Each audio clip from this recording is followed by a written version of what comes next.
way too much exposure on my face. All work for exposure. That's how desperate I am to work. Okay, how's that? Now it's a better frame rate. But you can see this.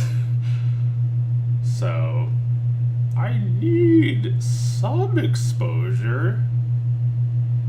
Thank God for the exposure that job I did for no money afforded me. Well, you know, if someone tells you you have to do a job for no money, they're right. Every job is done for no money. Animation. Everyone who makes animation is a slave.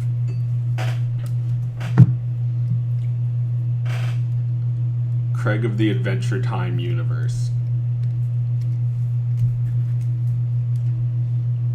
That's what I should call my show.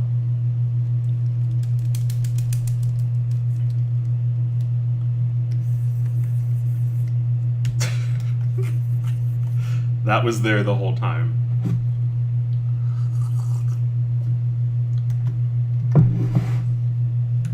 Okay, so I don't know what to work on yet.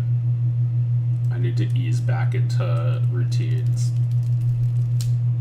But I'm just gonna sit here and daydream until I figure that out.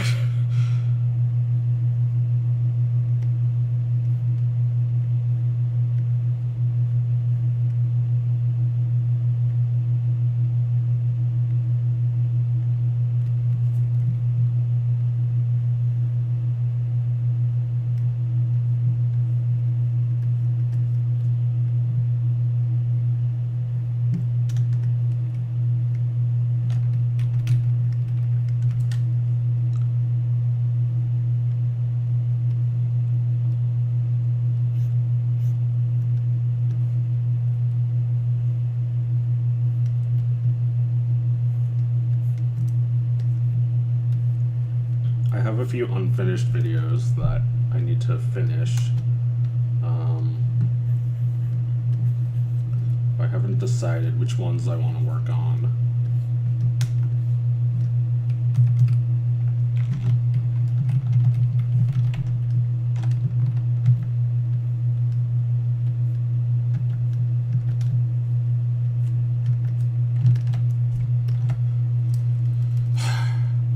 When you're a self-employed artist, you have to figure out how to be patient with yourself and also pushy.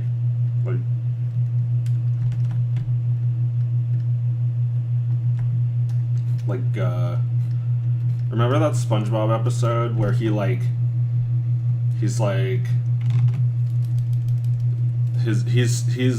hates his new job and Plankton is his new boss.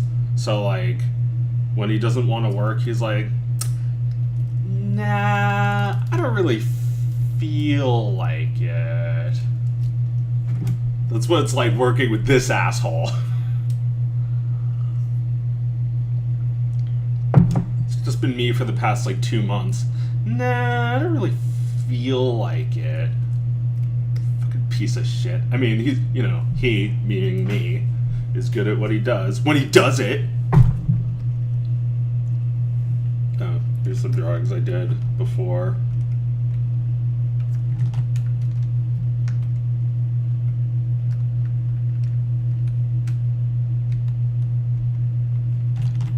Man, this was my greatest disappointment. Although, I guess it's pretty good still.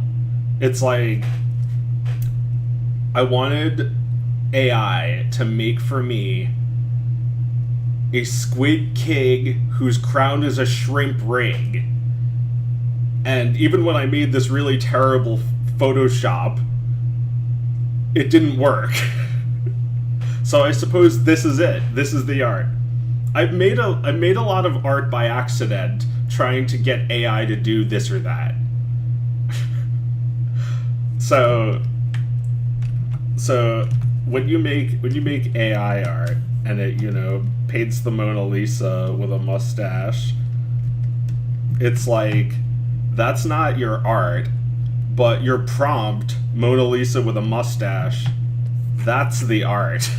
That's your art.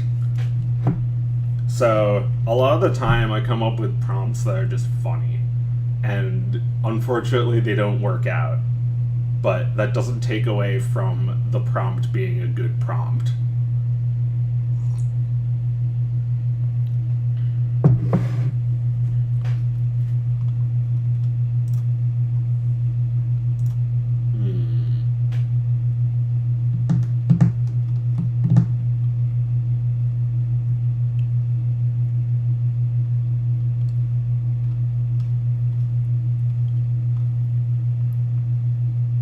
Dude, I turn on cooldown again. Well, I did turn it off, and it was fun with people getting to say what they wanted as much as they wanted. So I'm gonna try to leave cooldown off in case people can act like human beings.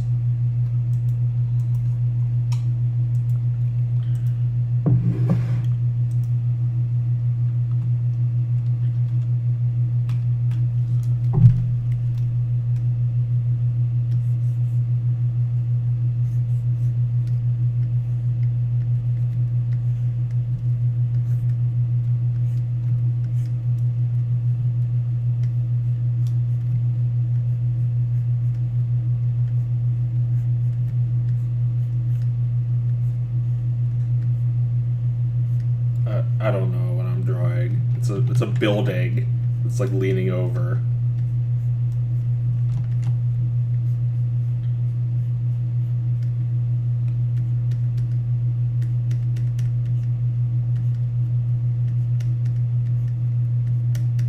It's like Squidward's house when it's like looking at them like this.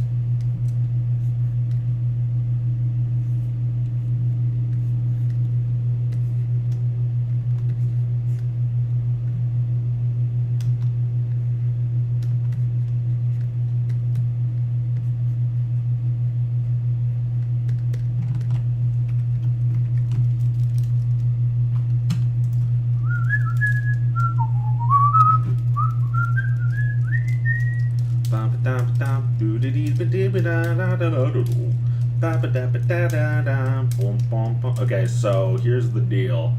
Alright, listen up, Jack. Here's the deal. Fingus to the Past is being rescheduled to 4:20 today. 4:20 Eastern. That's maybe 4:30. It's happening in 4 hours, not the usual 8 hours from now, but 4 hours. So don't miss it. It's because Meredith is across the pond, and time zones are different. So we're doing a different time, so it's not going to be like 4 a.m. for anybody.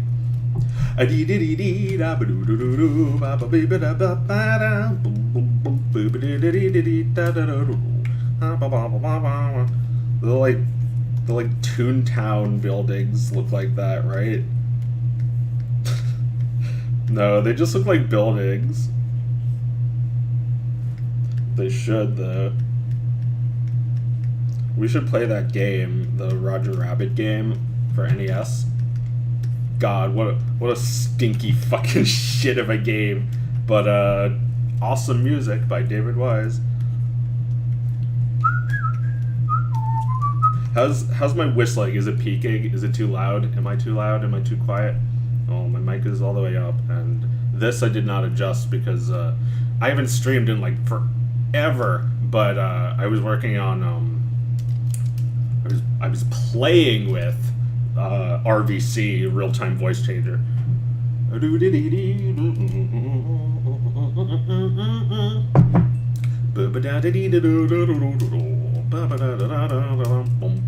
If you scream, maybe we'll have to see. Let me just like simulate losing at a game. No! How's that?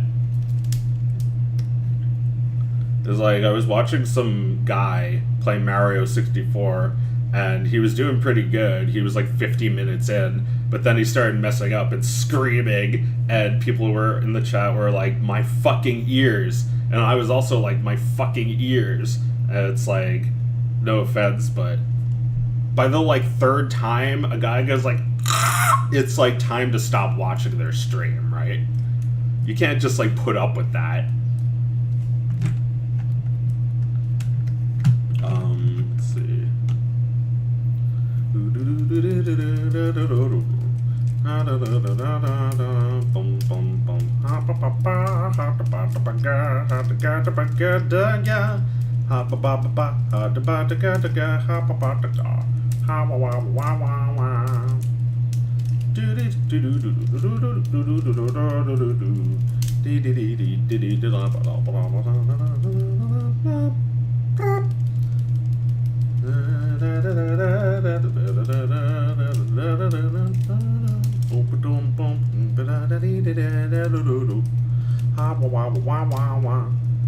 I'm not gonna lie, the music in your singing does go kind of hard. Yeah, it's amazing. There's you know, if you think that shit sounds good, you should hear how the actual game sounds. It's like, it's a terrible game. Here's Roger Rabbit. He's like really stupid looking because he's just a sprite, so he doesn't have that many features. And you do not play as him. You play as Eddie, the detective, and you're like, most of the gameplay is just like walking around a city looking for clues. It's a boring game. It's a boring and tedious game. There's not very much direction. Apparently you can get perma stuck if you accidentally get the wrong RNG. I don't actually remember because I was never a big this game fan. My brother played the shit out of this fucking game because, I don't know, that's the kind of thing he likes, with like a game where it's just like expects you to literally go through comb through every fucking centimeter of the game. Like, I don't like things like that. When Artie, my brother, when he plays a game, I'm always like, Artie, you're thinking too much about this. It's way simpler than that. And like he'll like, what's an example? He'll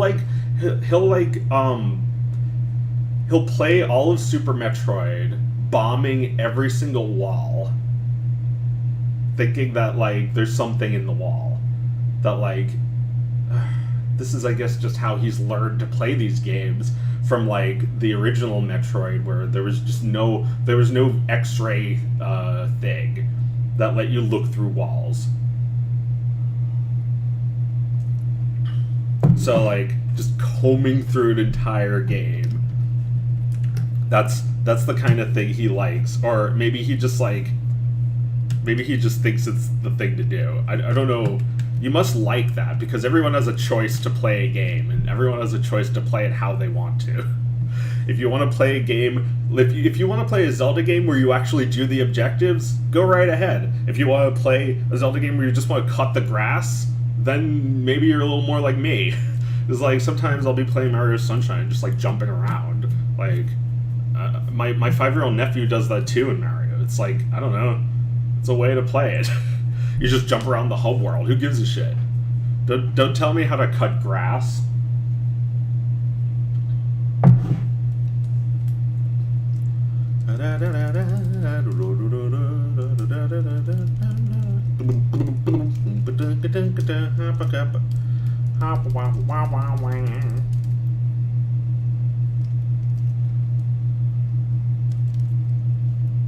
I do that in Mario Odyssey. Yeah, that game's just like you boot it up and it's like, oh well, I got everything. I guess I'll just hoo-ha, wah-ha, arriba. See, that's shit that just like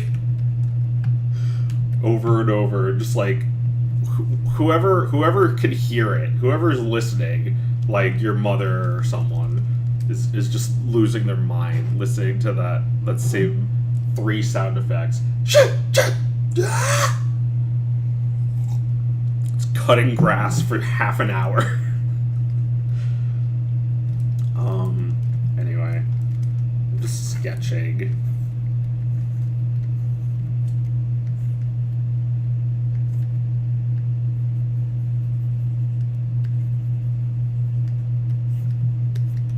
I don't even know what I'm drawing. Guy with no lips.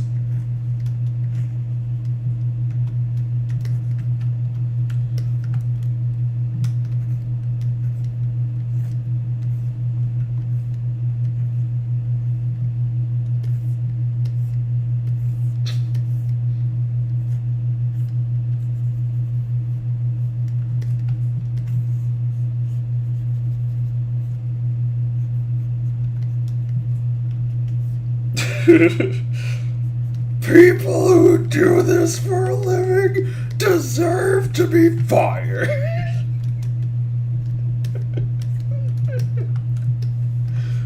People who do this for a living deserve to die. People who do this for a living deserve to be replaced by machines.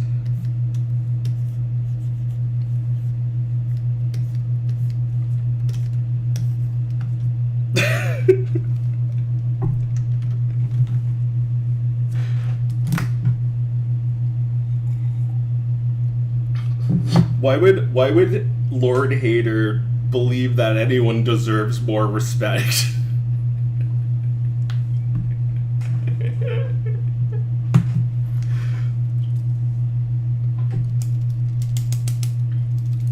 Doug TenNapel character. Here's a Doug TenNapel character. You draw a cylinder, and then you draw some big lips, and then you draw some big teeth, and then you draw some big eyes, and then you draw no nose. They don't have noses. And then you call them like Klorbanoff.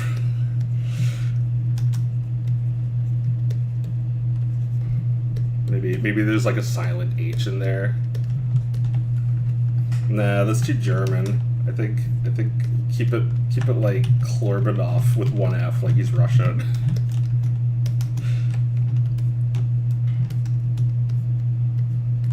and you know, Klorbanoff zoomed out looks like this. He's, you know, got a big upper body and skinny legs.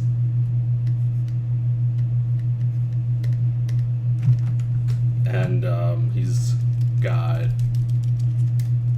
what has he got? He's got a gun. Maybe he's got like boxing gloves instead of a gun. I don't know. He already did something with a gun.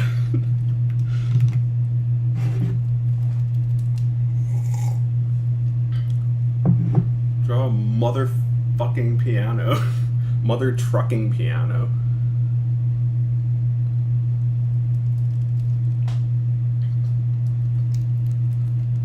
What do I draw? Literal Hitler.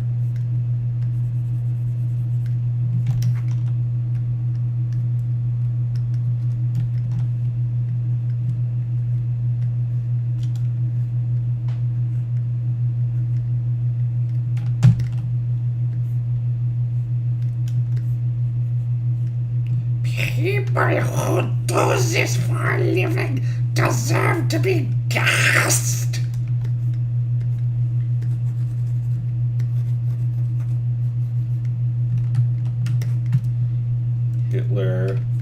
Hitler has chosen his medium, painting. He doesn't like animating.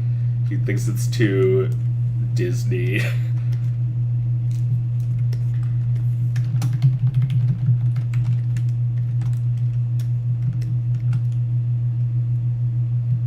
We're doing Hitler flipping pages.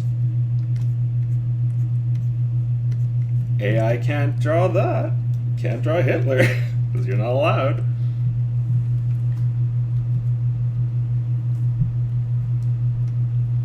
How about like... Nah, I've already drawn his head. I can't draw that. Like, maybe he's like leaning on his hand with his pencil.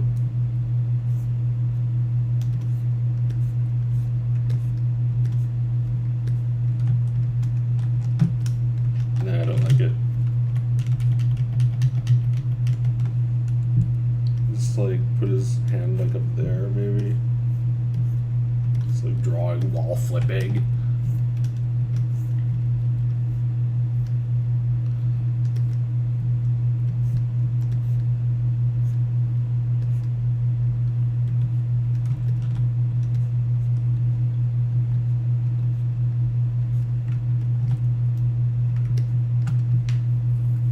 How do you draw an animation table? It's got like a hole, right? Well, I don't know if it looks like that from that side. I don't know what it looks like. Just a fucking art drawing desk.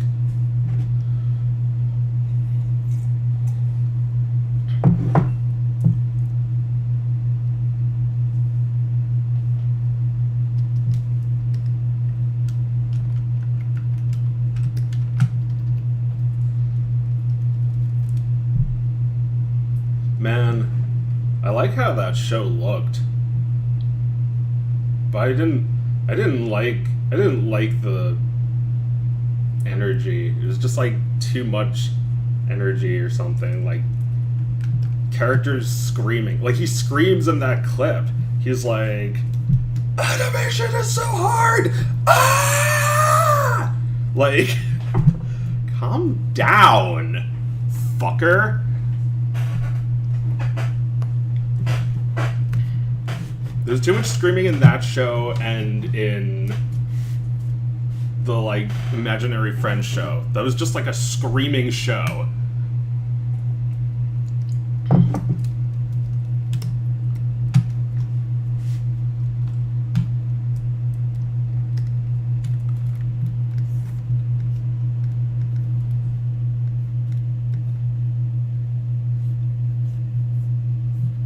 I don't know how to draw him, really. Like, this is like, I don't know, late 2000s. It's like that time period where they thought they could make anything funnier by like screaming or some shit. I don't know. It's annoying. I guess I was, you know, maybe too old for cartoons like this, but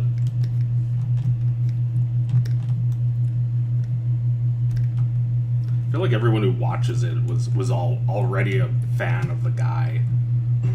The guy.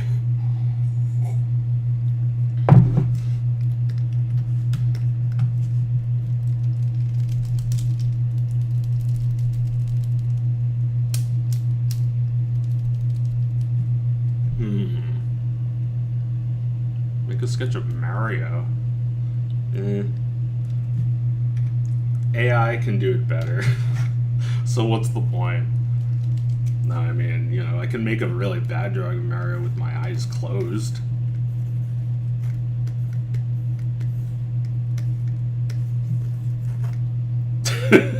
Not bad. I've seen worse.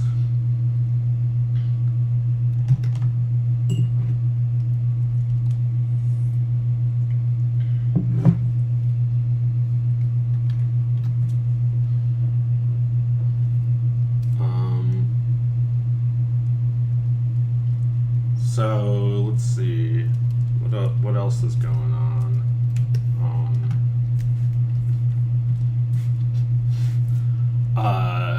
It was my birthday this week on Friday, so I'm 35. Yeah. We're all moving on. Saying goodbye to 2023 over and over. Because first it was like Jewish New Year. Then it was my birthday. And then in 2 months it's going to be New Year's again. So for the third time I'll be like, we're all moving on.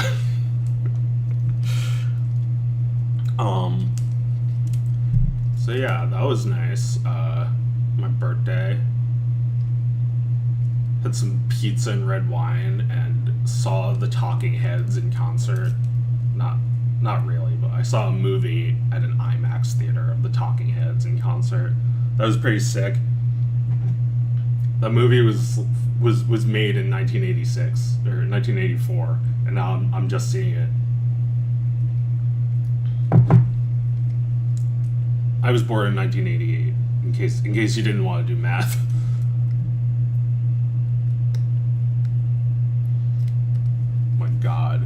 They're fucking nuts. There's a movie and it's called what is it called? It's called Stop Making Sense. Go see it. It's really cool. You could probably find some of it on YouTube, I think. Was never like a huge Talking Heads head, but I could learn because they're really great.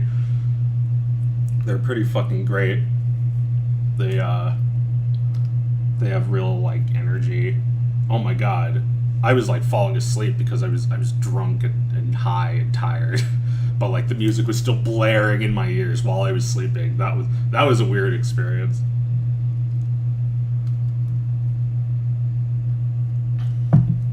Like, you know, the way he sings, it's not just like psycho killer, it's like psycho killer, like he's trying to make himself out of breath or something. It's fucking great. And the way he dances, it's like not even human. So yeah, 35 is gonna be good, I think. 34 was pretty fucking sweet. I gotta admit, this was one of the toughest and best years of my life. 2023. So 24 I think is gonna be a little more chill.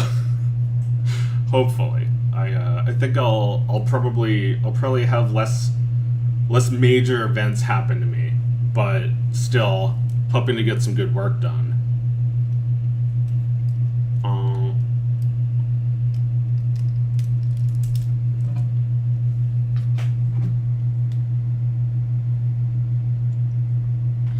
Looking good, Joe.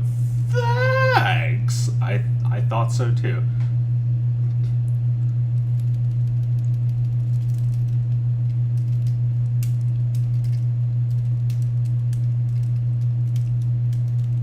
Saw Oppenheimer in an empty theater. Yep. Well, that's just how theaters are, right? That's just how they've been going for like almost 2 decades. Theaters are fucking empty. You go to a movie theater and you get there like a little late, like the trailers aren't over, but you know, you would not in the old days, if the trailers were going, you'd probably not really have a good chance of finding a good seat. But now you can sit wherever. Oh wait, no, we actually reserved seats for this. It was like a fancy seating theater. We had great seats, but in general, movie theaters are empty, and you can usually just pick whatever seat you want, which is weird. It's too bad because going to a movie theater is a fun experience. Empty theaters are pretty much liminal spaces. Yeah, it feels like you've wandered into a different reality because of how empty it is. It's like like movie theaters were built so long ago. So like, look how many fucking rows there are. They were built so long ago at a time when movies actually like were a thing. It's like, you get here and there's like 1, 2, 3, 4, 5, 6, 7, 8. There's like 4 other people. Oh, but that's not even it. This is just the middle of the theater. There's also seating all the way over here. They're seating all the way over here. And almost always, they have special seating up here, too. And it's all just fucking wasted. Why? Because, I don't know, there's nothing good. There's nothing good playing. Like, if there was anything good playing, this wouldn't happen.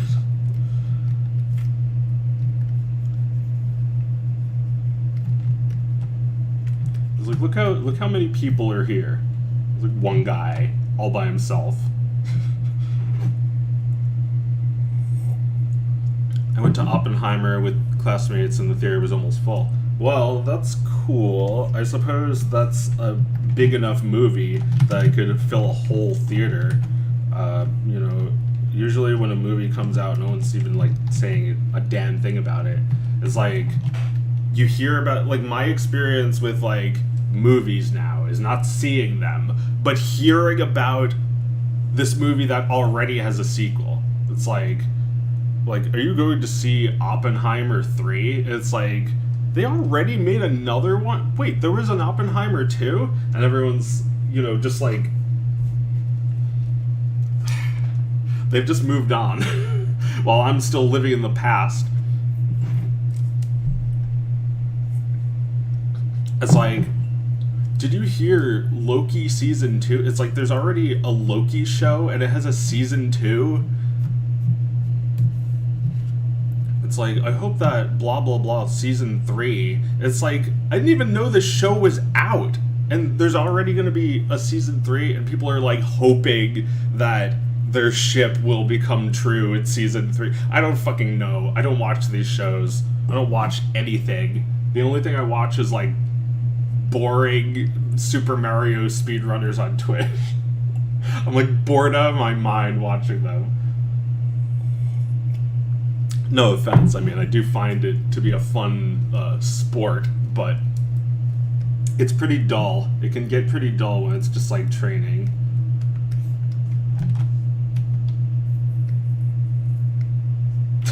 I didn't post this, but I typed it out and screenshotted it because I thought it was funny.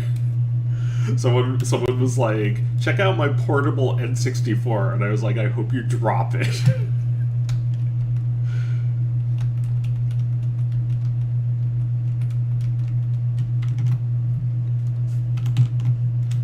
So, I didn't see Oppenheimer, but no spoilers, okay?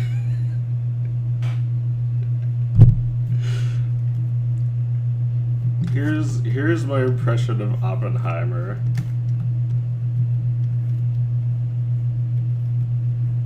Just like a very dry-looking guy in front of an explosion.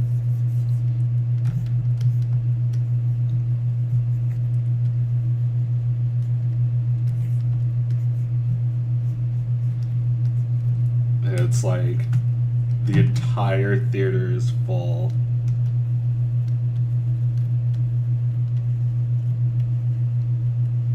Everyone is at this movie. Everyone is at this movie, but not most movies. What was it about this movie? Maybe I can guess, and you can tell me if I'm right. Oppenheimer is good because it's about something. Like, doesn't need to necessarily be something real from history like this is. It just needs to be about something. And most movies are about nothing. Does that sound right? I'm asking people who've actually seen this movie.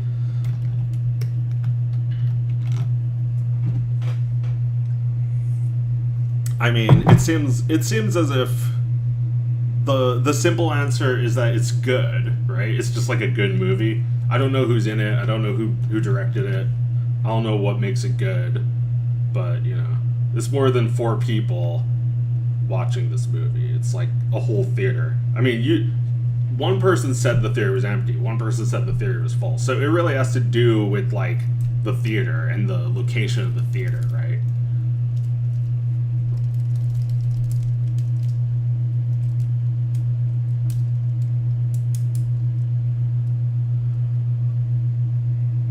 There's that Barbie movie as well. Some conservatives are getting upset from watching it. Yeah, I'm sure a movie about Barbie is very woke. Woke. The woke mind virus. If you're woke, you're a loser. That's what woke means. Oh my god. I heard like a whole thing while listening to Howard Stern. And he's like, I just said, I guess I'm woke.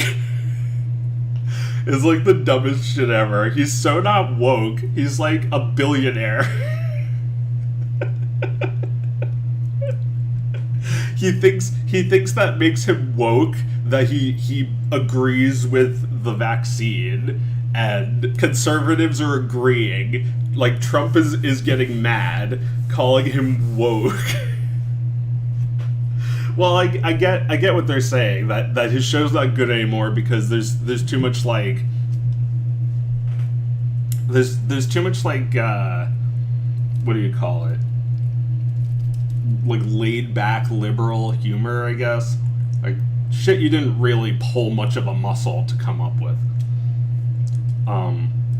You know, SNL Daily Show type shit. That is far from woke, though. Like, from my understanding of what woke is like the first time I heard woke was from DeRay McKesson, the like Ferguson protester guy with like a blue bubble vest, and he described himself as woke back in like 2014 or something, and ever since that, the definition of woke has transformed into just like, well, you know, what makes that woke is that you no longer deny the fact that racism and police brutality exist. To me, that's what woke is. It's like, well, you know, for years I believed the narrative that the police were good, but now I think the police are bad. And like woke signifies a belief that the police, or perhaps just all authority, is racist or oppressive or something.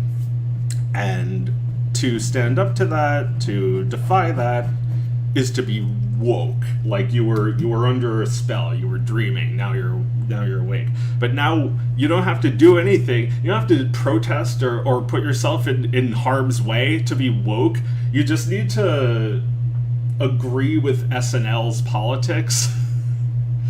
SNL is totally not woke. They definitely, if protesters were mad at SNL, they would hide behind the cops.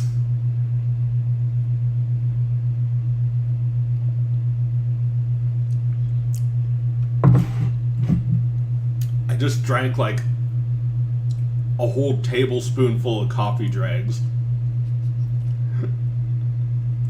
Let me see if I can fix that. Wait, before I drink water.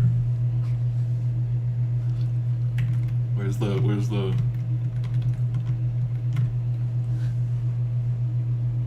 Just imagine a Ren and Stimpy scream sound effect when you see that. Because I don't have a soundboard, and I guess I'm not gonna figure that out either. People were saying, I'm imagining like Jay Leno is like, people were saying the Barbie movie with anti-men. I was like, you know, a really bad joke is coming.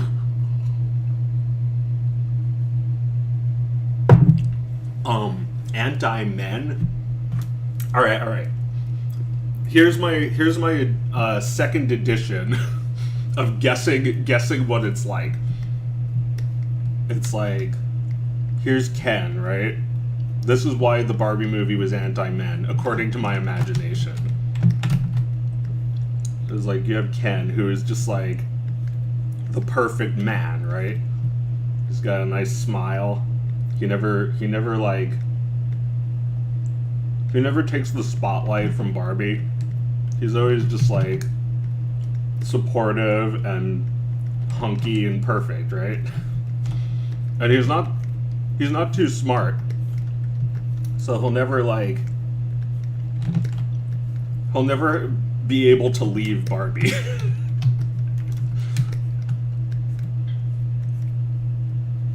So what's the anti-men message? I guess just that he's like that, like men are intellectually inferior, or that men can be trophies too. I mean, Barbie and Ken are both perfect, so it's not like one of them is like it's like, I don't know, like Barbie says to Ken, "You're really fucked up this time, Ken." And Ken is like, "Oh, you're right. If only I wasn't such a man." And of course, while he's being screamed at, he's still smiling because he's incapable of making any other expression. He's stuck this way. So face cam broke. Yeah, it's gotta. This thing has to like. How's that better? Okay, so it's like you blew it,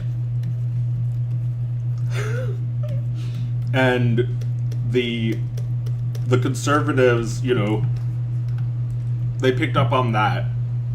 They missed the rest of the movie, but they picked up on that part that, like, is this movie once again shaming me for being a man? It's like, yes, it is. We are. That's what we want. It's you know, it's just like the other movie where Buzz Lightyear. Let's see if I can draw this.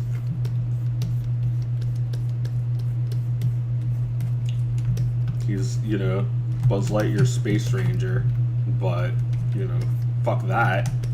This movie is about me, my self-insert, not Buzz. Look how ashamed he is.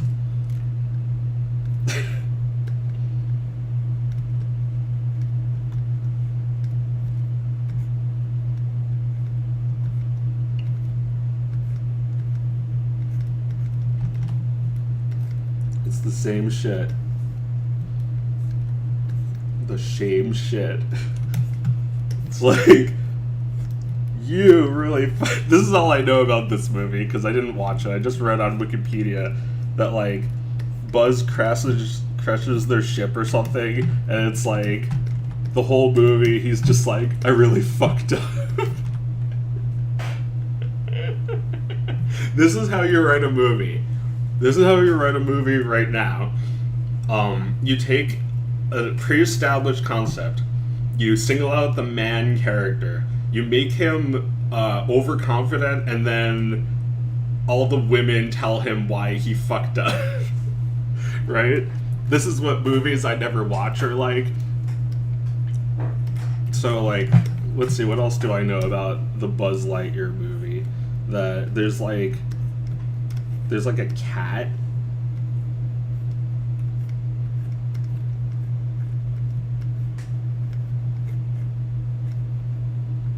Although he doesn't make this face.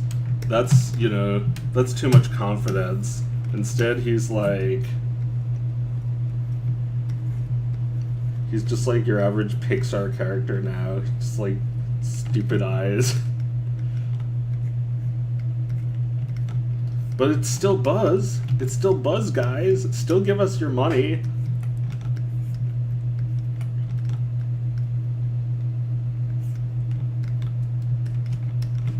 How do I draw like this? Is it like that? I don't know. He's Buzz. He's Buzz. Just accept it. And then, like, Buzz watches, you know, Buzz, a lifelog conservative, lifelog Republican, watches tolerantly as two women make out.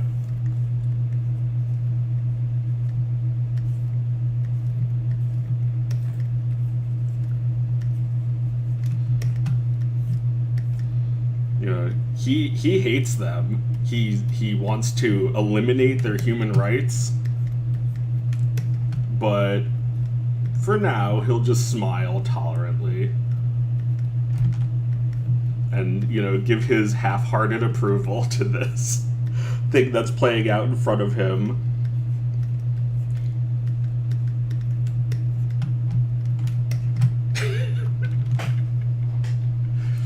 I made a bomb and I fucked up. Oppenheimer in a nutshell.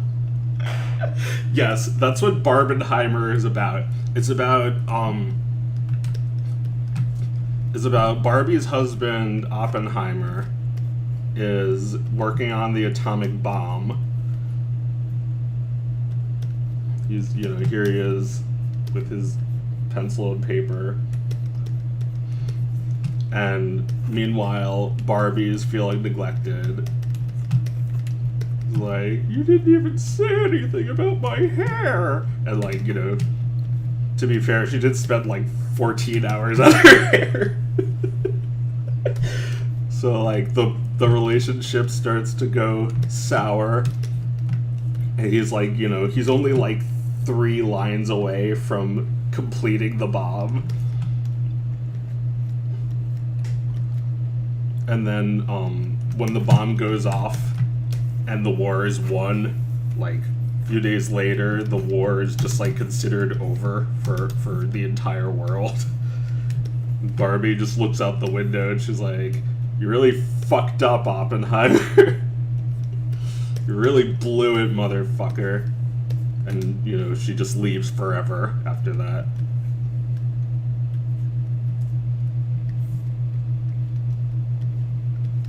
And, you know, the day is saved, the man is shaved, and as a Republican, this bothers me because people will watch this movie and they'll go out and do that in real life. They'll go out and they'll bomb someone in real life.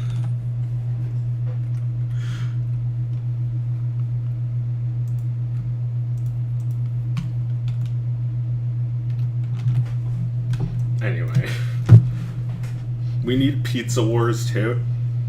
Well, maybe. Actually, maybe. Okay, so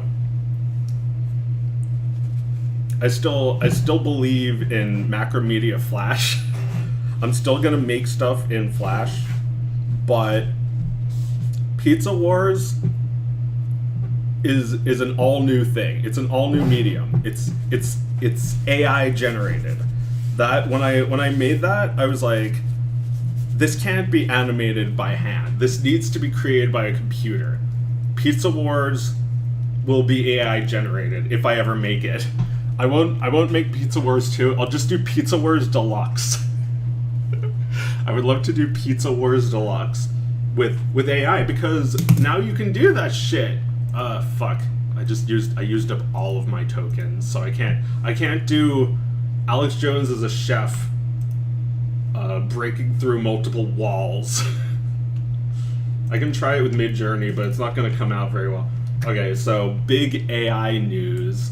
There was the introduction of DALL-E 3 through Bing Chat. If you've got a Microsoft account, I encourage you to check it out. It's really good. Midjourney is good, but this is better. This got a huge upgrade. DALL-E 2 looks like shit in comparison. Let me find some examples of things that I generated.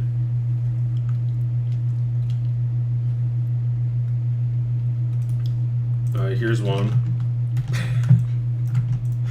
You could not do this before, and it seems like so simple, but it's very difficult for the computer to generate Peter Griffin on a picnic with Marge Simpson, but not anymore. Here's some of the shit I posted on my Mastodon.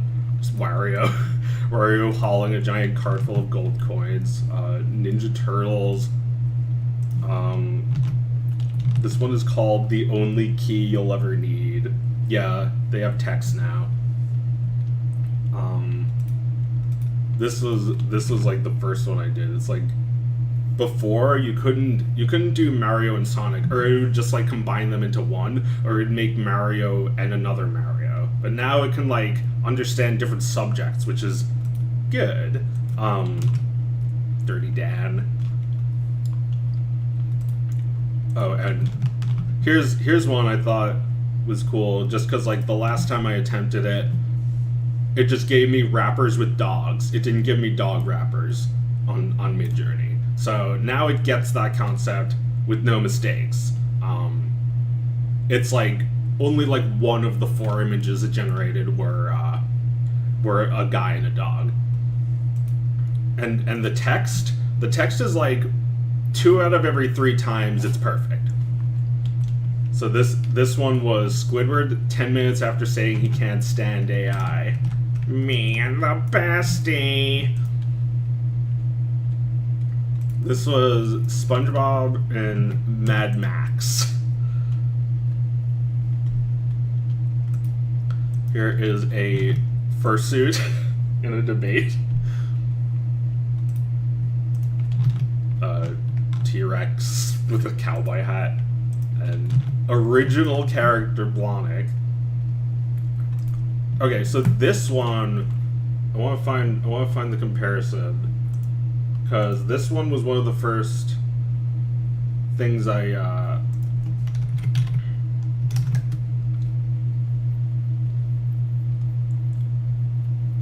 one of the first things I prompted.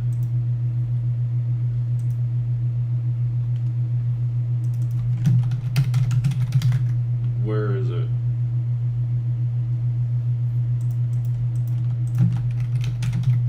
Sorry, give me 1 second.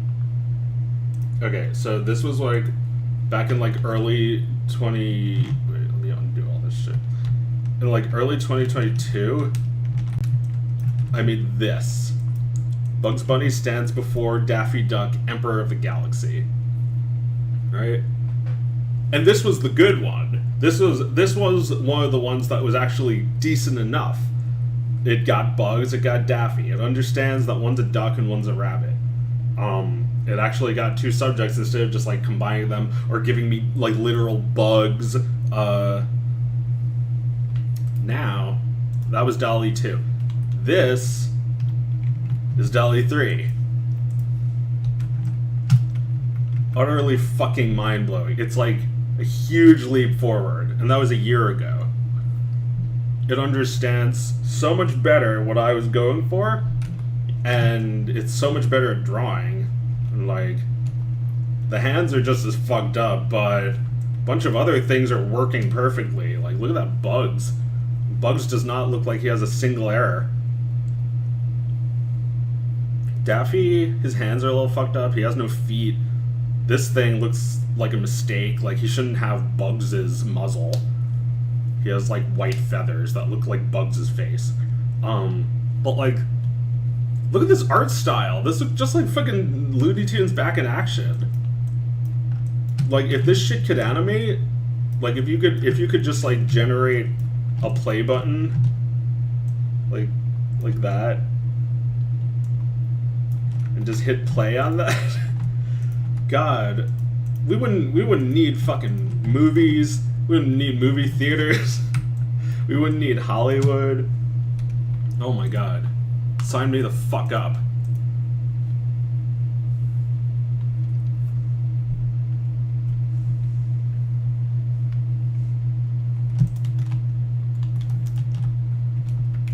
It's like These asshole studios, they're trying to save an industry that there's no point in saving. I'm gonna draw Ralph Bakshi talking shit about the industry.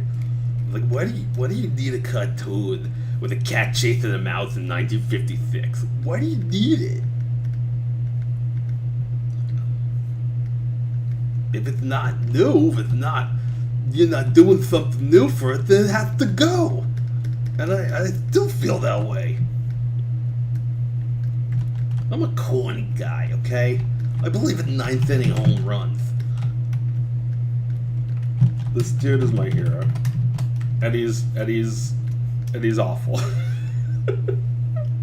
His movies are fucking incoherent, but he's great. He's not really awful, but he's just like disheveled, just like me. What is his facial hair? I think his facial hair is a little better looking than that. But he's, you know, old and fat and tired.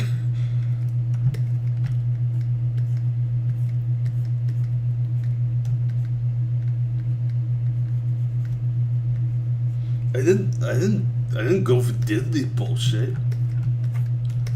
Oh my God.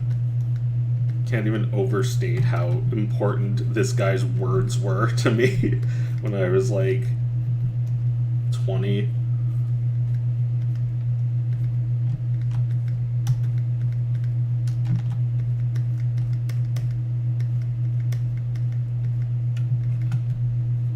this is the only guy who could be my hero, right? In animation. He's like, he's nuts. He goes against the grain. He's unpleasant. He's just kind of scary looking.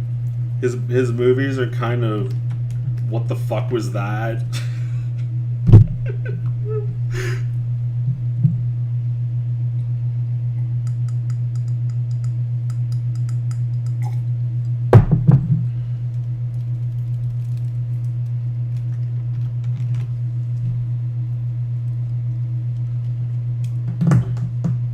The writer's strike is over. I guess we won't be seeing any AI shows anytime soon. Of course we will, just not by those fucking people. Is like, those fucking people. Well, actually, no, we probably will. They'll just be doing it secretly. It's like, how great would that be if you actually won the fight to like get protections from AI, and then you just used it anyway to like save yourself some time. Oh my god, that would be the ultimate scam. You just tell everyone you hate AI, and then secretly, me and the bestie. I'll be right back.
back. Ralph back soy.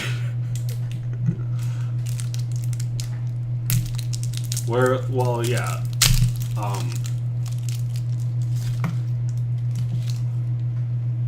Okay, so how'd the writers' strike turn out anyway? We got, wait, no, let me guess. I'll guess.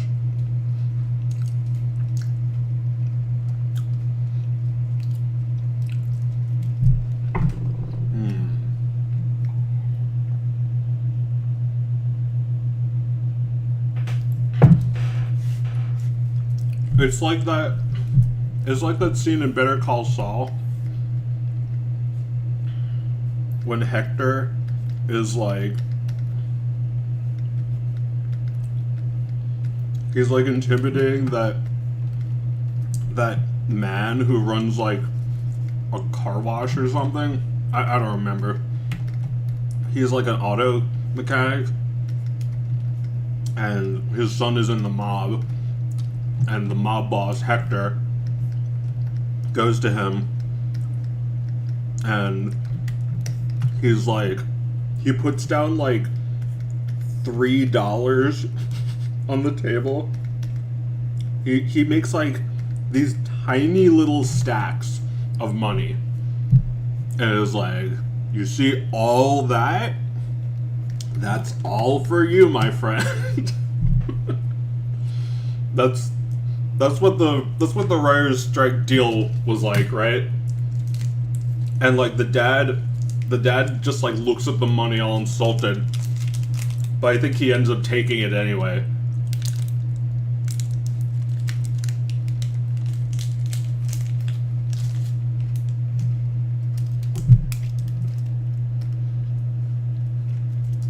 Let me draw the dad.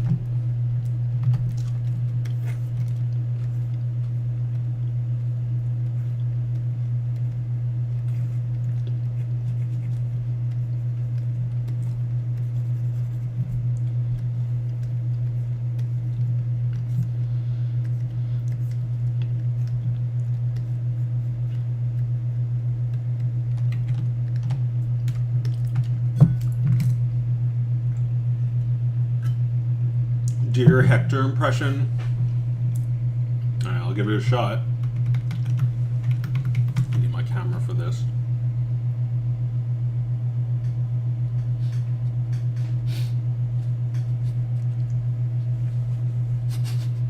Right, he never shows his teeth, he just goes. Well, hang on. I'll start it slow. I'll do Hector notices that you're back, and he really doesn't. He really hates you. He doesn't like you. He doesn't forget. It was like, I'm just like sleeping.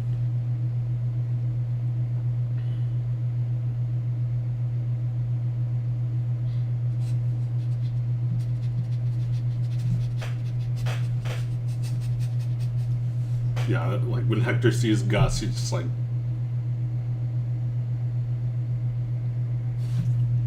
Yeah, I don't know. How's that?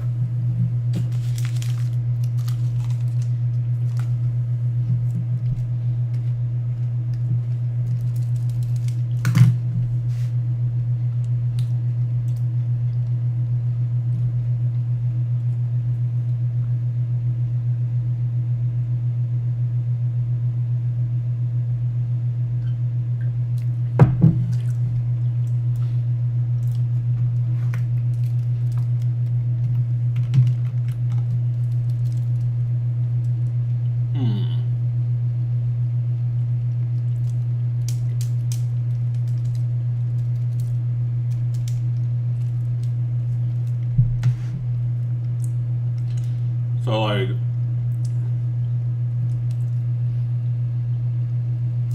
there's no way to protect people from AI. Not unless you just can't tell.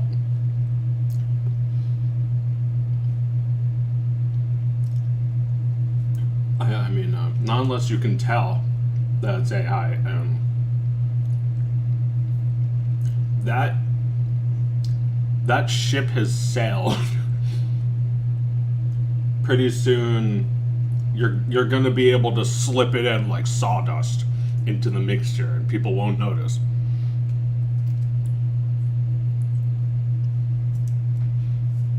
I don't know. My true feelings are that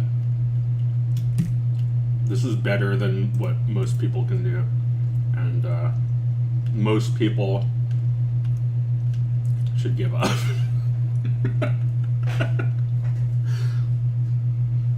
Nah, I don't know. I just feel like Hollywood writers don't know anything about life. All they make is stuff we've seen before.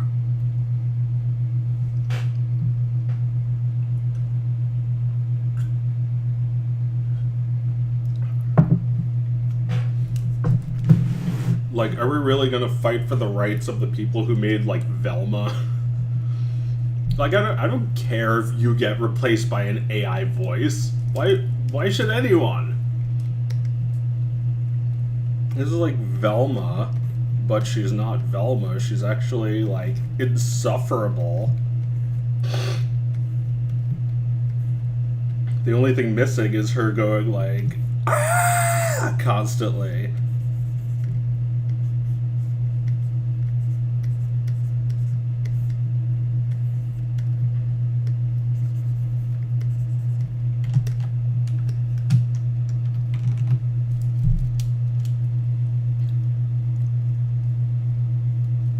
If you just want to create art for yourself, then you don't have to give up.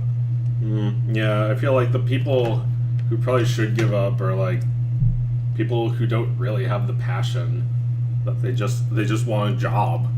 It's like, well, it's not gonna be a job forever.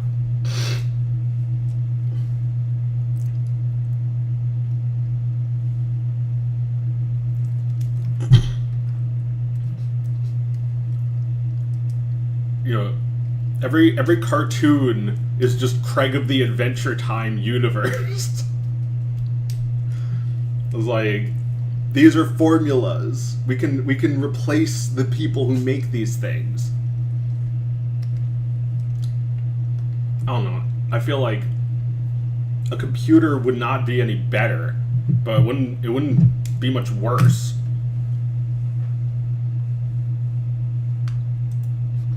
These shows don't feel real to me. Writers used to create stories based on real-life situations that anyone could relate to, but now it's become a collection of tropes and revamps of popular IPs. Yeah, like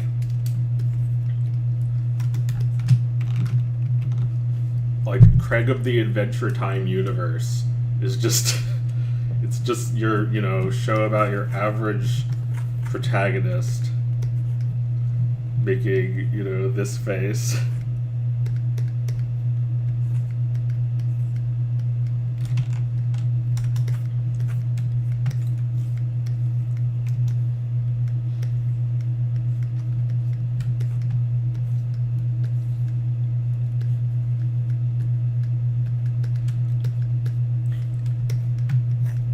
Like, we're bringing it back, and we're making it about a girl now. Is that exciting to people? It's just the same thing, but the character's a girl now.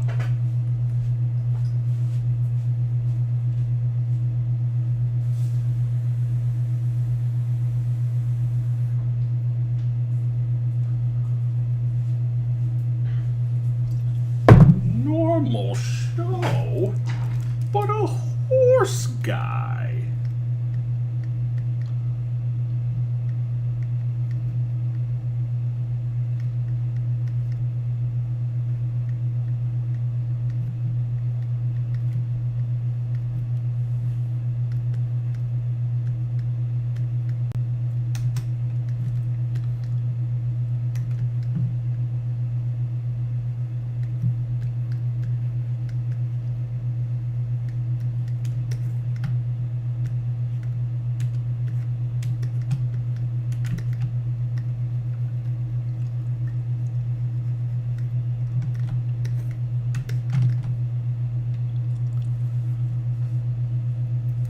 Yes, my favorite character. Girl.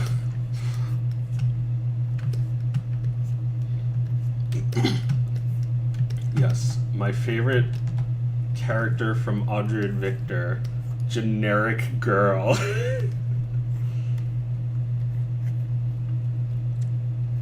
I mean, I gotta hand it to that person who said that. They were right. I mean, only because a character can't be more than a love interest anymore. You know, like, I think it's fine if a character is nothing but a love interest.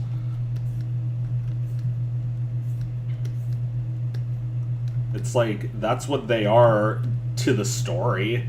They can be more than that under the hood, but like, not for this story. It doesn't really matter that much if they're not more than a love interest. It's like, what am I supposed to do? Make her into a scientist? It's like, you thought she was a dumb bitch. She's a smart bitch, actually. Dumbass. Nice try. Try again.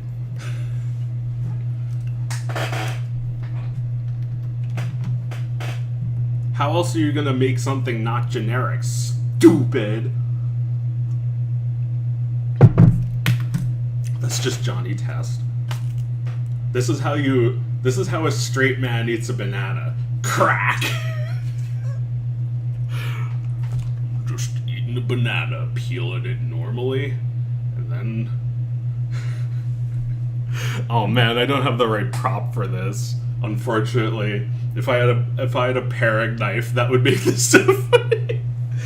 Just this is the straight way to eat a banana.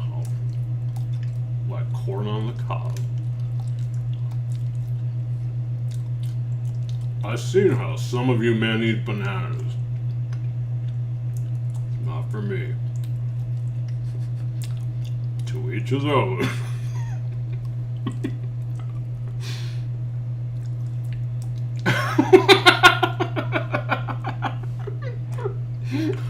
This is gonna be like a bone in the center of the.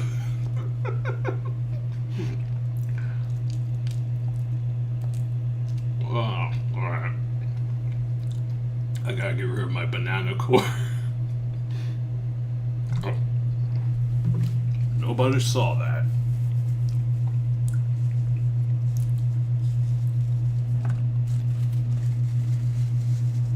Interesting blowy technique. Straight guys just snap the hot dogs in half. Oh sirree, I bake them into a pie.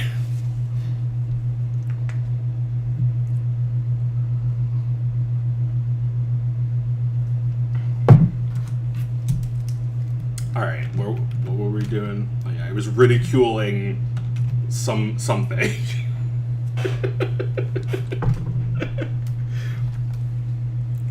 Normal show, but a horse guy. Oh my god, I couldn't stop saying that the other day. Normal words, but a horse guy. Oh yeah, doesn't he have like a diamond shape on his nose or like on his forehead? It's like here, I think. I don't. I'll just leave it up.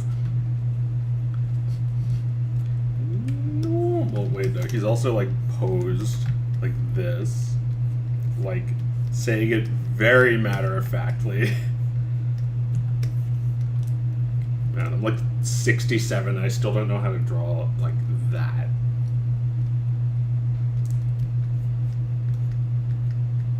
There you go. It's very bad. But it's a horse guy. Yeah, I feel like, well, the computer is getting a little better at hands. But I guess it'll still take a human to identify every hand that's bad. There's your animation job, dude. Enjoy. Your animation job is circling hands that look like shit.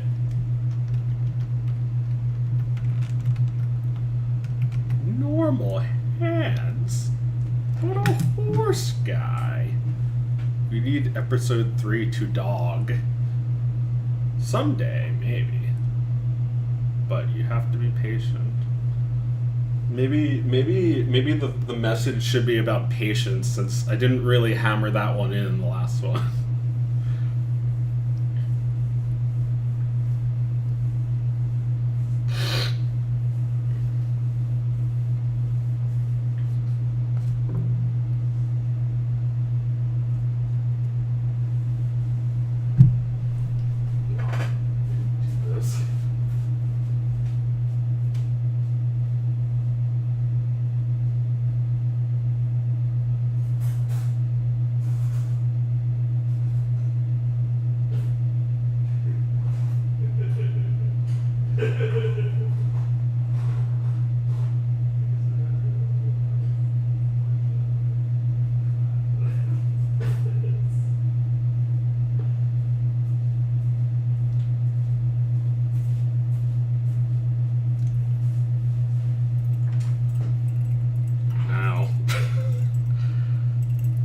I think I know a thing or two about eating bananas.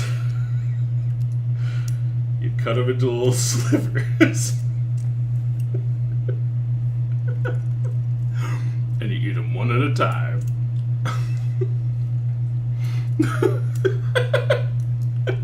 This is not working at all. It's just like turning into mush.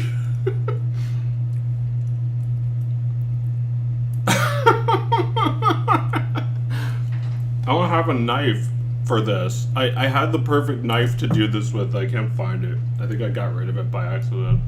And then I'll lick them off. And then when no one's looking. I'm joking.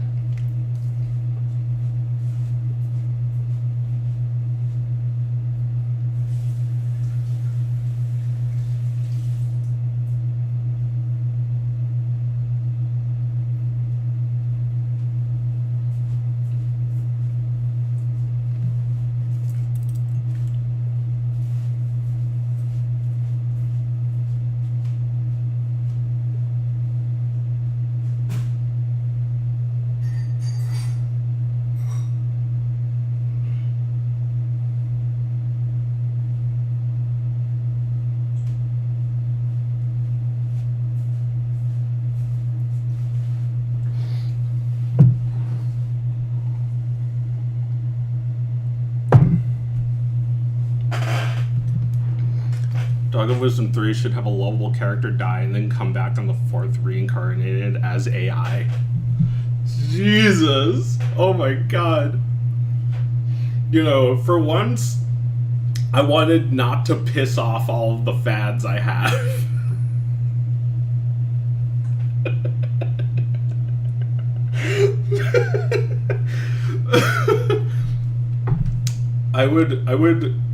I would not do that, not because it's not a great idea, but because I just couldn't do that to Dog of Wisdom. Oh my god. Pepper dies, and then she comes back as like a creepy, realistic dachshund.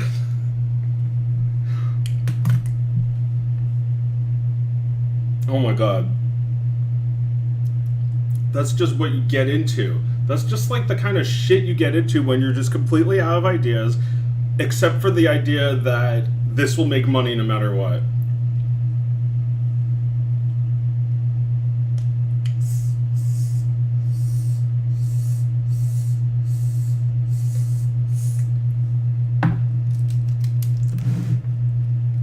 Okay, so let's think.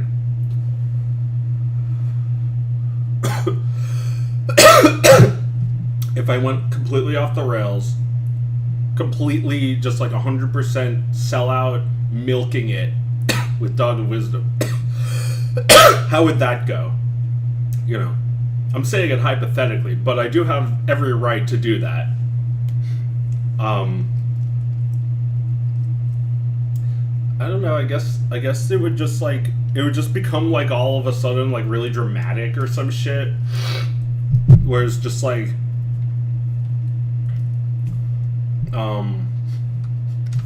you know, you're basically just like making a manga at this point. It's like you have like really like dramatic action panels with like, I don't know, an explosion in the center with like a dog growling here and a dog growling here. And like, you know, a really hyper realistic drawing of like a jet firing on another jet, and then, you know, the view of that jet watching the other plane firing back. You see it like on their screen. They have like, I don't know what it looks like.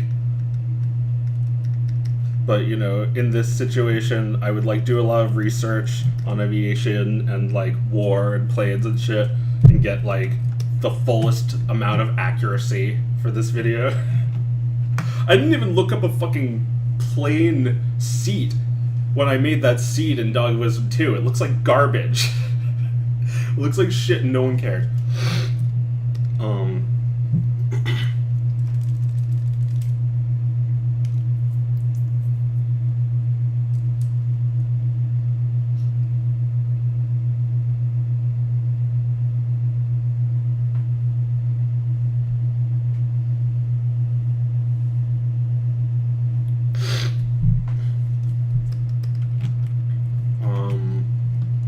Alright. Let's see, what else do I draw? A horse guy. If a horse guy wore glasses, would they be like this or like this?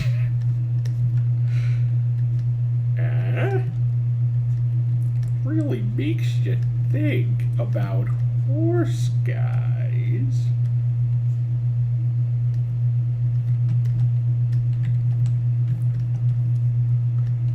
The great question. The eternal question.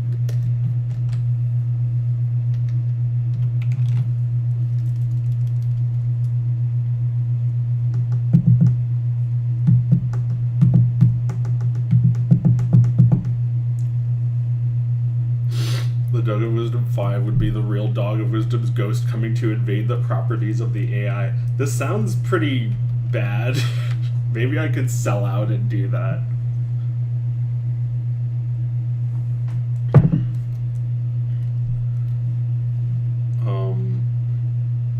Well, when things get like really shit, it's because they don't even know what it's for anymore, right? Like they don't understand what this story was meant to do. A story has a point, has a purpose. Like, oh my god, like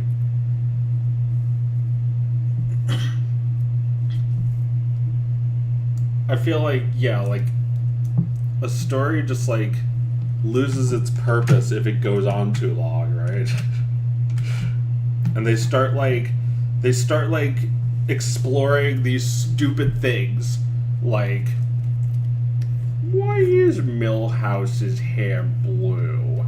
I always wondered that.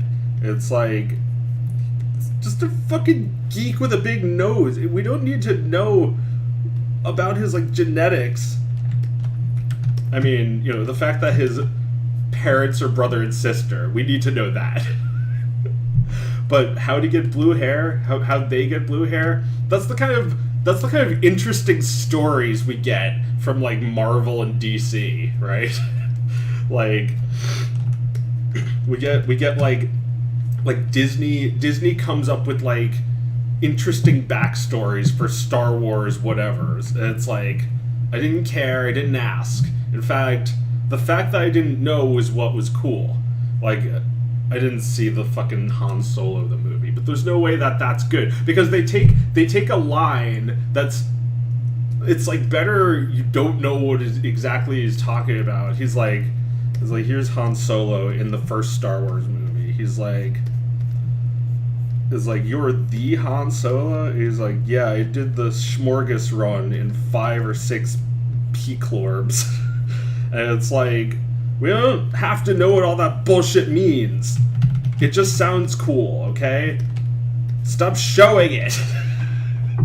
Stop making it less cool by showing it. It's like the Smorgas P-Clorbs. The thing you remember now from the original movie. It's like, and then most people are like, what the fuck are you talking about? It's like, you don't remember the throwaway line in that movie 60 years ago? And it's like, no, I guess I'm an idiot for not knowing. And it's like, well, now we get to see it. It's like, that just makes it the whole thing less cool. It's like, this guy talks about his adventures in the past. It's got a point in the story, doesn't it? There's a point in this story. Like, that is a different story. If you want to expand on that. Look, I'm not saying that's impossible. I'm just saying I don't have faith after seeing some of the other movies that was made by Disney. It's like, if you can take a line from a thing and turn it into a whole backstory and it's good, then it's like a miracle. Backstory is really hard to expand on and have it not become instantly embarrassing. Right? Like, you know, what if Bugs and Daffy, you know, Daffy hates him because, you know, not because he's like more popular, but because of something that happened 50 years ago. It's like, good luck writing this story and like having it actually like make sense. Much less be an interesting story.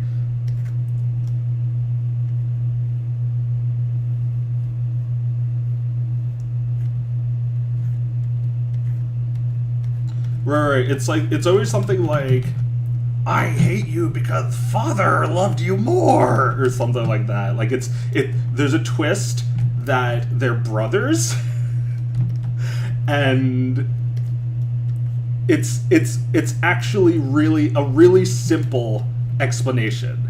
It's always such a simple explanation, like a stupid simple explanation. It's like, it's because father loved you more, or something like that. It's like, there's never anything complex to the characters. It's always just like that. Right? Like, give me a fucking break, Tim Burton. Sorry if that hurt your ears. Give me a fucking break. Willy Wonka likes candy because his dad was a dentist? Come on. You're telling me that there's nothing more to this insane fellow than father never let me have candy.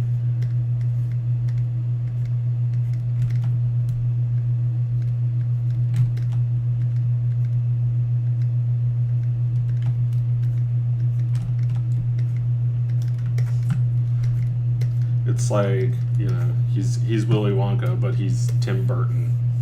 He's wearing black and he's holding a umbrella, and his arm is like emaciated.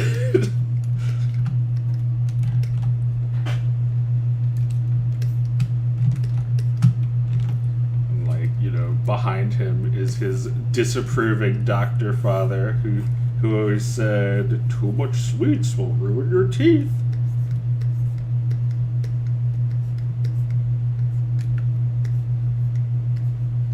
Wagging his finger is like, you know, he never respected his father, what he did.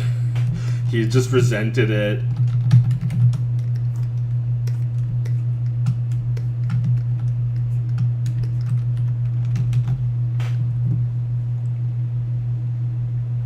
it's very jarring how these characters immediately understand their problems and feel the need to explain it out loud to the audience. Yeah, it's really like pandering. It beats every concept to death. Like,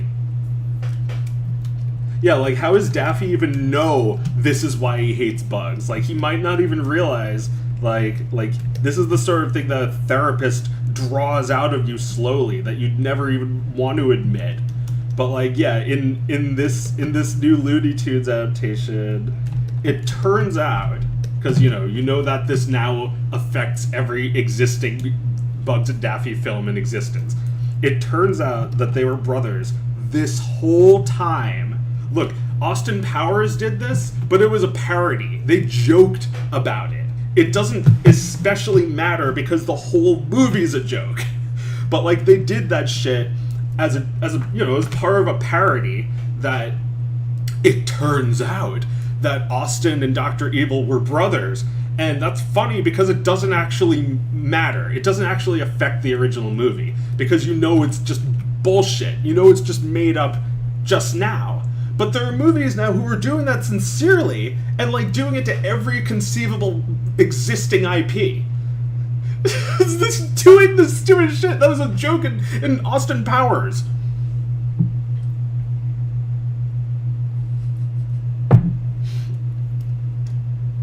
Yeah. Anyway, I have to write "Father loved you, Beth," because I'll forget what the whole point of this drawing was if I don't.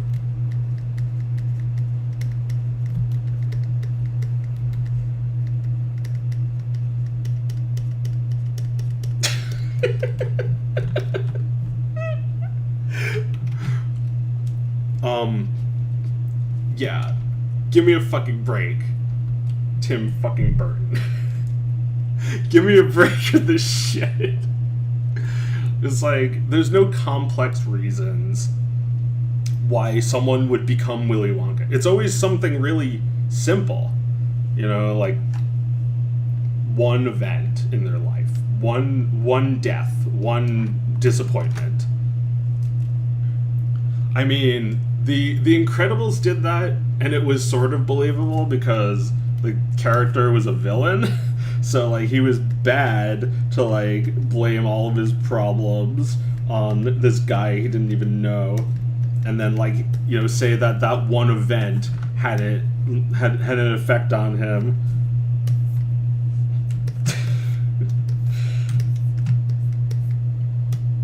Because, you know, he was a bad guy, and he was bad from the beginning. Trying to steal this guy's thunder constantly. He doesn't have any respect for him. But, like, you know, we do that shit with, like, sympathetic characters. It's just like, why are we supposed to sympathize with these characters who just, like, have nothing to them? They just, like, had one bad thing happen. And, like, suddenly that's supposed to, like, it's like this fucking shit that's supposed to, like, plug in, like a USB. It's supposed to plug into everything else. And it's just like, it's like, how can we make this make sense? Anyway, I'm just like, I'm not even coherent anymore. I should really make my own films and not just complain about everyone else's. I feel like I've almost lost my right to complain because I haven't uploaded in like 4 months. Who's this again? Oh yeah, this is supposed to be Han Solo. Let me draw him a little bit better than that.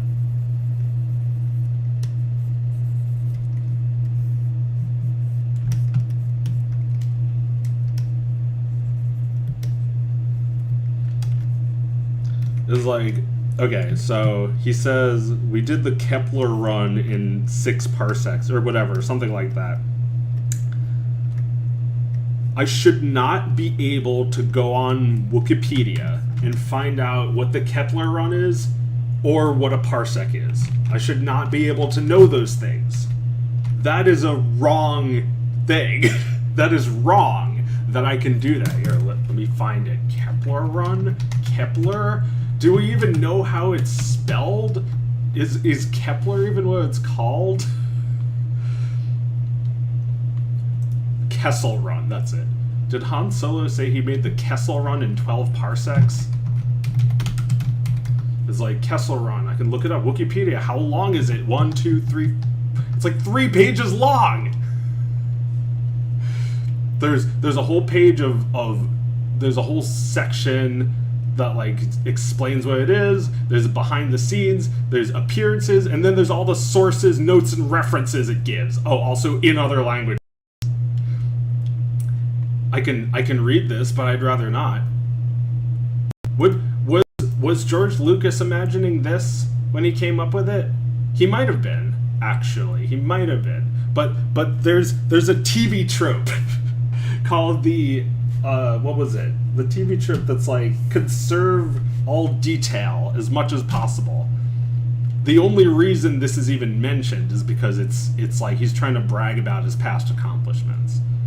We don't actually have to know what a parsec is. A parsec was an astronomical unit of distance equivalent to no closed. Yeah, I don't want to know. It's better in my head, right? It's better in your imagination. No, your imagination is wrong, and we have revoked your ability to imagine it for yourself. Fuck you. Yeah, like, that's all that does, is it revokes your imagination. I don't know, like, I've seen it done well, or, like, there's, like, more detail expanded upon, but it's always stuff that's just been, like, really heavily considered. You know, like, they didn't consider this for too long. They wanted to make money. And even the original Star Wars has things that don't make sense, right? I'm sure of it. There's things that just don't make sense. Or, oh my god, that's another type of meddling, when it's like, don't worry. It's like, instead of, you know, it's not even a Star Wars character. It's just Mr. Spock now making these fucking movies, and he's like, don't worry. We've made everything make logical sense, so me, a Vulcan, can enjoy it. It's like, this thing that fans have complained about frequently for decades, we've written something to make it make sense. It makes sense now. It's like, thank you, Mr. Spock. Thanks for making everything fucking logical. It was a fucking movie. It doesn't have to make perfect sense. It's like, no, it's not a movie. It's real. It has to make perfect sense, or else I, Mr. Spock, cannot find any enjoyment from it. I will just be thinking about it the entire time, about how it didn't make sense, and there are people like you out there enjoying it erroneously. As many, like, lines and bones on his face as I can add.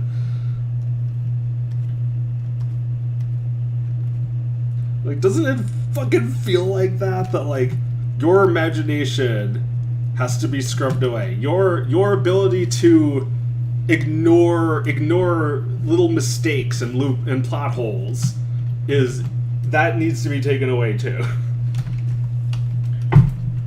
You know, Mr. Spock thinks this movie sucks because one thing didn't make sense. So he's written a 60-minute scene where they explain it.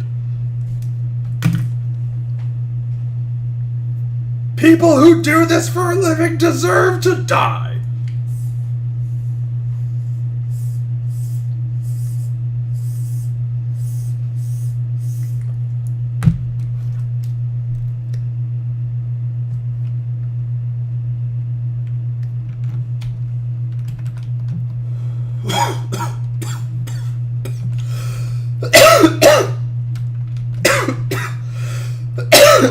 Excuse me.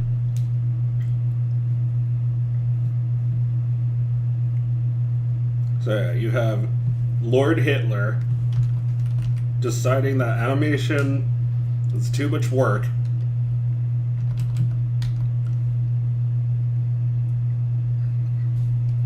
That is the opposite of what Hitler would say. You know what Hitler would say if he was getting frustrated working on an animation? He would very similarly, he would scream, and then he'd look at the camera and he'd say, "The people who do this for a living are Jewish!"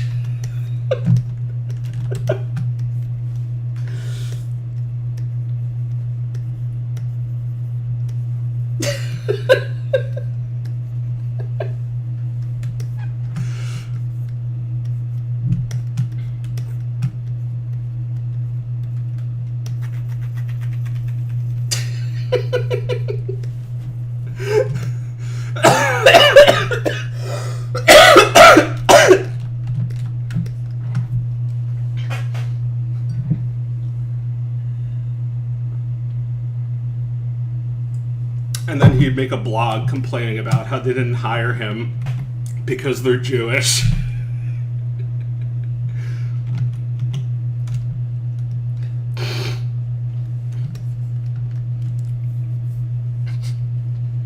Yeah, like Hader, if Hader was anything like Hitler, he would just be making excuses that like people who do this for a living they had opportunities, they had nepotism. Right. This is how you get away with saying it. You don't say Jewish. You just say they have nepotism. Yeah, and I say that shit too. And people would probably label me like a Bernie Sanders anti-Semite.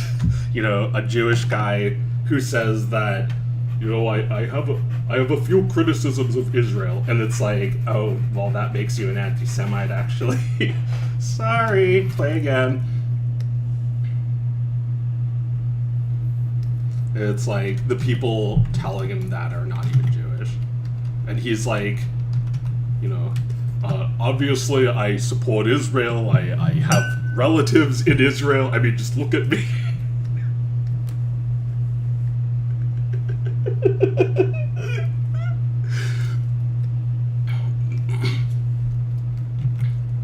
But, don't talk, good or bad.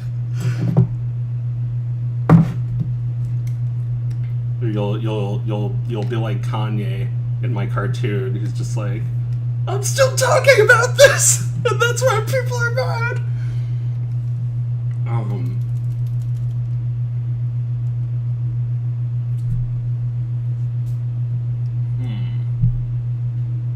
What should I draw next? Mr. Spock disapproving. He says that. Wait. What was an example? God, I have to think of something that didn't make sense, and then they made it make sense. They made it make sense. We'll make it make sense. We'll beat the shit out of you until it makes sense. What am I thinking of in specific? Like, there's got to be something like that was just like, God,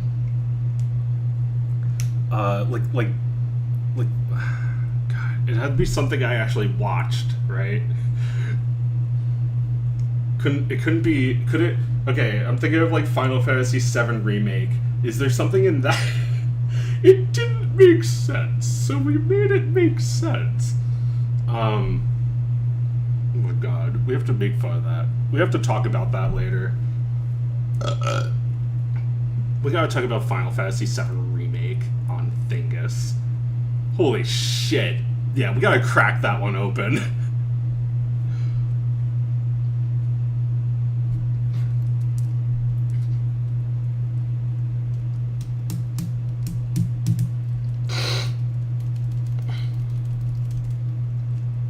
I guess too much internet consumption has made me into a critical observer instead of an active artist. I need to know about their current opinions. I'm not sure what that was in reference to. I guess, like, the opinions of, like, artists?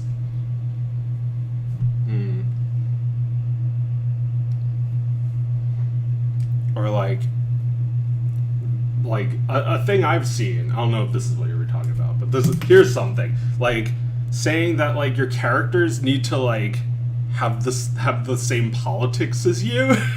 Your characters need to be unproblematic. My characters need to be a small bead. Even the villain, who's like a demon with like fire for hair and like giant horns, it's like he needs to be really sympathetic, guys, because he's a part of my personality, and I don't want you to think that part of my personality is bad. You know, I'm not a person with a terrible personality. I would never isolate myself and alienate many people from my life. I don't have a bad side. You would never get to see my bad side, not even in fiction. You would never get to see my bad guy. You know, if I were to play a bad guy, you'd never get to see that. Because, you know, even the bad guys in my work are pretty much good guys. They're small bead that you want to protect. Like, you know, Bowser. You can say he's a brute, he's a kidnapper, he's a terrorist, he's a literal burning flame demon. But no, what are you talking about? He's got a son. He's a family man. He's a nice guy, you know, at the end of the day, right? It's not like he's raising his son to be more evil than him when he grows up. See, they're pals. It's heartwarming. And, you know, you'll see plenty of art like that of late heartwarming small bean. Hashtag heartwarming, hashtag wholesome. It's like, look, they're playing badminton together. They're not doing anything evil.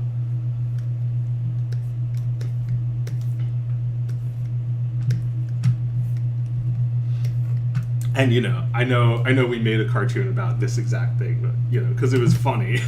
Not because we're trying to woobify Bowser.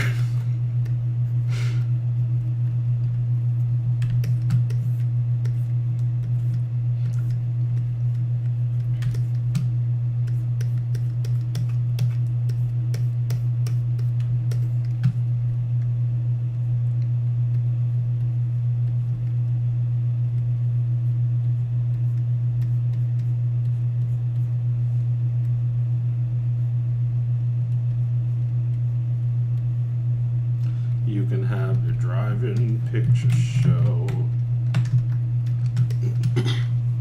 Were they playing badminton with a bomb? Was that the joke? Or was it volleyball? It's been so long. Bide my time and beating my Rio. Yeah, that was a good video.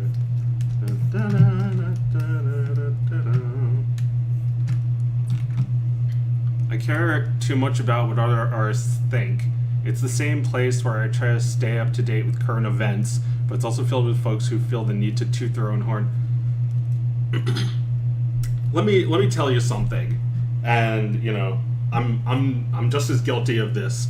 But if you're following someone and you're keeping up with all their opinions, they're pretty much bamboozling you, right? You did not follow them for their opinions. You followed them for their art or whatever they make. Opinions are not their work. So why are you keeping up with them like it is their work? It's because, and I'll reiterate, I'm guilty of this. It's because they think this is a good replacement for their work, and it's not. So it doesn't matter, and you don't need to keep up with it. And the more you keep up with it, the less actual work they're going to feel inclined to do. And then when they do manage to create like a little spark with their drama, it's gone in an instant. Like I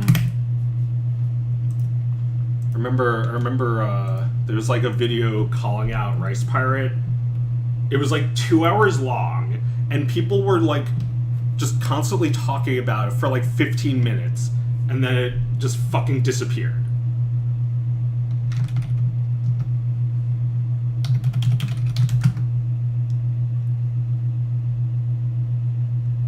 Well, I guess the upload is gone as well, but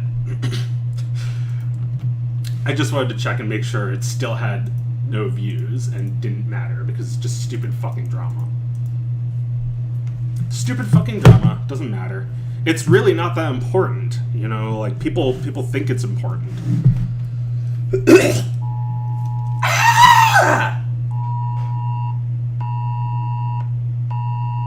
This is a test. Alright. I guess I passed the test. Stupid fucking drama. There's a really shitty replacement for content. Like, let's say it was like the dollar, right? And we're experiencing inflation. Like, you know, here's my NFT. So like you have $1, right? Maybe it's worth like, I don't know, you'd probably spend $1 if you really wanted a banana. And, you know, bananas cost less than $1, but if you really wanted that banana, you'd get it for $1. That's not that bad. It's like, how much is the banana? It's $1. There's, you know, it's just $1 and change. There's no it's not 99 cents. There's no tax. You don't owe me $1.08. It's just $1. So like, that's, you know, pretty convenient. Just buy a banana. Now let's say suddenly your favorite content creator stops making work. Like they were giving you bananas, but now they're giving you like 2/3 of that. They're like, here, have some grapes, okay? So like we went from banana to like a few grapes, like a bunch of grapes.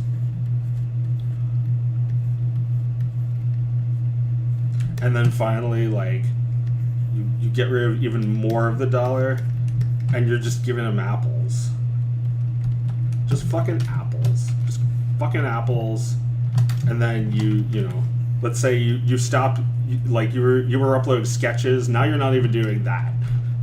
So now you're just giving them, what's the worst fruit? I was gonna do crab apples because they look like apples. They're related to apples, but they're disgusting. They're not the fucking bananas that you signed up for. This is what you're still spending $1 on. So, yeah, no more of that. No more replacement for content. That's just like, it's just going in a bad direction. Where like, you know, we mentioned Doug Tenable before, and while it's probably not that important to get into the specific drama he creates, he does that. So like, you know, you have like the ultimate thing, like the ultimate best thing he can do is like an original game with an original art style, with an original gameplay style, with like an original character who doesn't look that original, but everything else about it is really cool. And then, well, you have kind of like the same idea, but it's like a comic, and it's not like an original character really. It's kind of just like the same guy but as a comic. And then you go even lower and you have like you know, like a Kickstarter where he makes the same game again, but you know, this time it's not even an original art style. And then you go even lower and it's just his fucking blog posts and tweets about how everyone's against him. And suddenly it's like, they're all Doug Tenable, but like, which one did you sign up for? You signed up for this fuck, not this fuck. Like, and like they're not even different guys. They're just like, one of them is one of them's like, wow, everyone's against me, and the other one is like, here's a weird fucking game that came out of my head that you might like. And yeah, I'm also guilty of this shit. There's Joe, who makes like funny cartoons that get millions of views, and then there's Streamer Joe, who's like I'm streaming, guys. And then there's just like Twitter Joe. It's just like the lowest form of life. It's just like making everyone miserable. It's, you know, it's no replacement for good content. It isn't. Just because something gets attention isn't the only thing.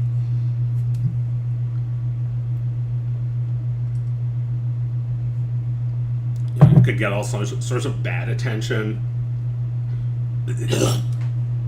and then people just remember that. Sad but true. Earthworm Jim, basically Doug's equivalent to Dog of Wisdom. Yeah. He's milking it his whole life, just like I'm milking it my whole life.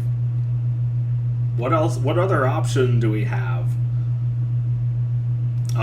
But you know, while I've definitely been this asshole, right now I'm being this asshole, and I'm hoping soon enough I'll be this asshole once again.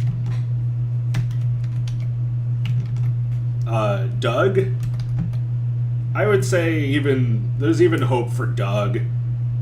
Not because he's made anything I liked in recent years, but just because he's still alive. You know, he's the same person, even though it's been a long time.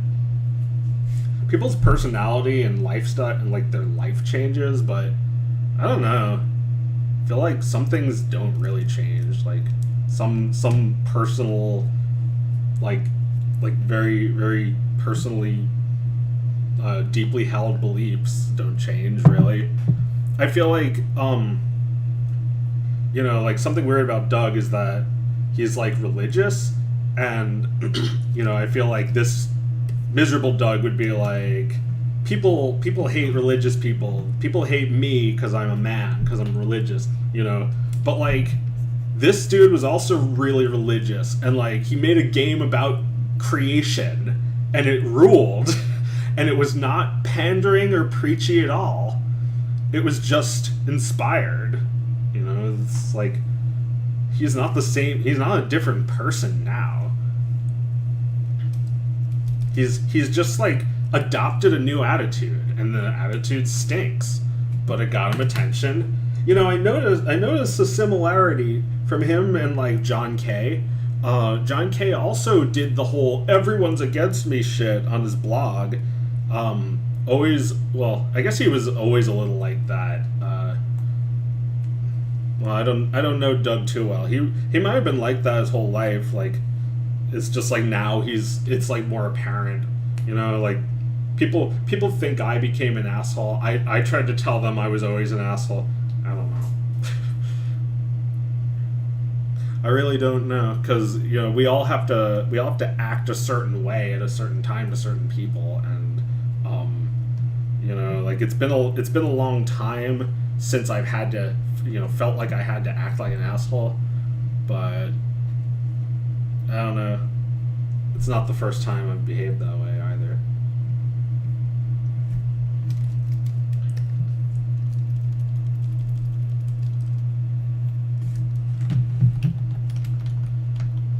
But yeah, inflation fucking sucks. Like let's say I lost my fucking brain and made Rick and Morty videos every day for a month, and you know, my channel was just like nothing but that. That would be inflation on my YouTube videos. That would make it so people unsubscribed. Hypothetically. It would make it so people unsubscribed. It would make it so people would not expect anything in the future to be good. That's inflation. Don't inflate your own currency.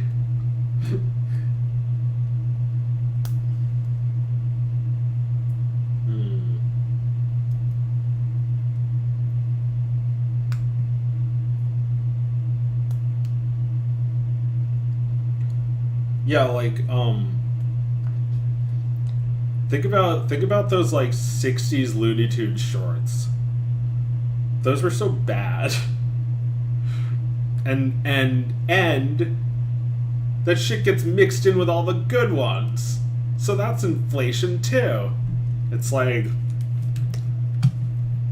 you know, just like throw them in with the good ones. It's like little bastards won't know the difference. It's like he's got a big bag of sawdust that he's throwing into the meat. Or like, yeah, like it's like McDonald's hamburger meat.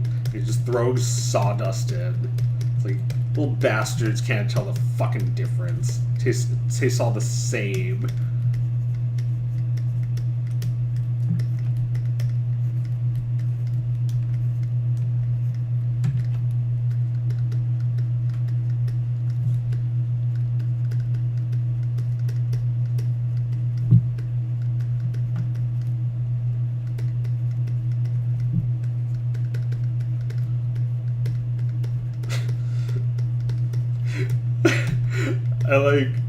I like get so caught up in this metaphor that I don't even remember what I was talking about. Oh yeah, like just inflation. Like if you have like really good Looney Tunes, Tom and Jerry, Roadrunner, that kind of shit, and then you just throw in a bunch of garbage ones that suck, then overall the value decreases.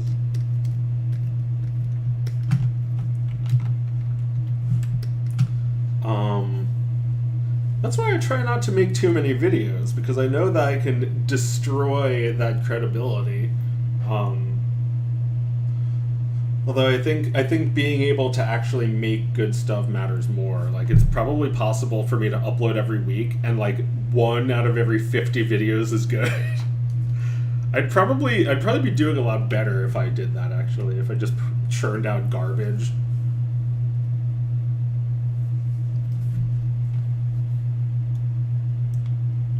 I don't like that this is here.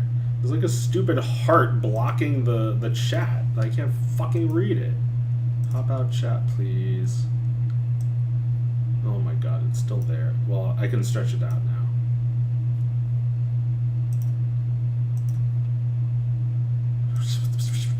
Okay, I can read it now.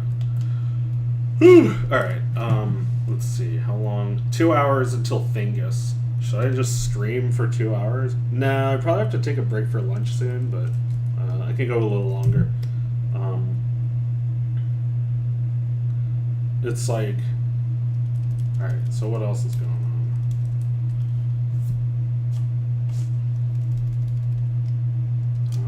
What else should I draw?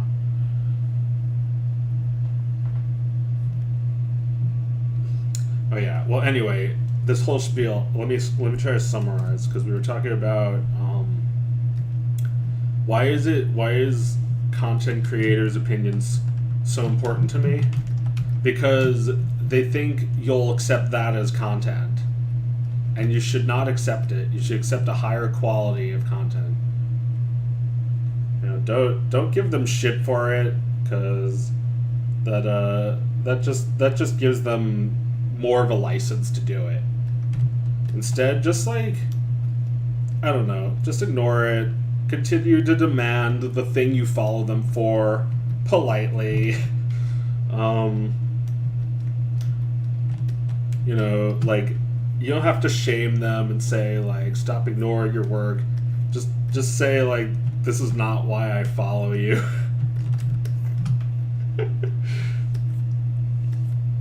You know, like, on one hand they might get defensive and say, well, yeah, well, I can do whatever I want. I can say whatever I want. And that's true too, but like, it's only fine as long as they're not like losing who they are to like something else.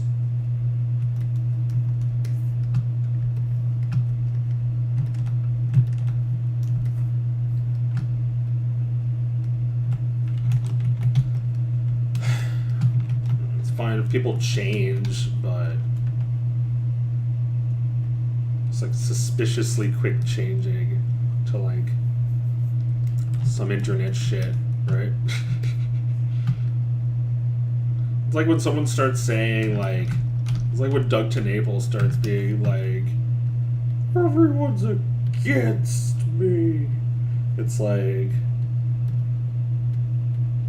what got into him exactly?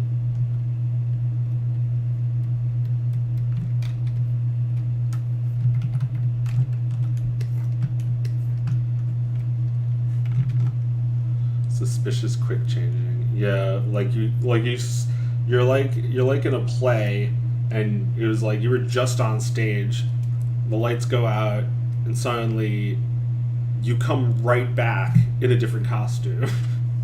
That was suspiciously quick changing.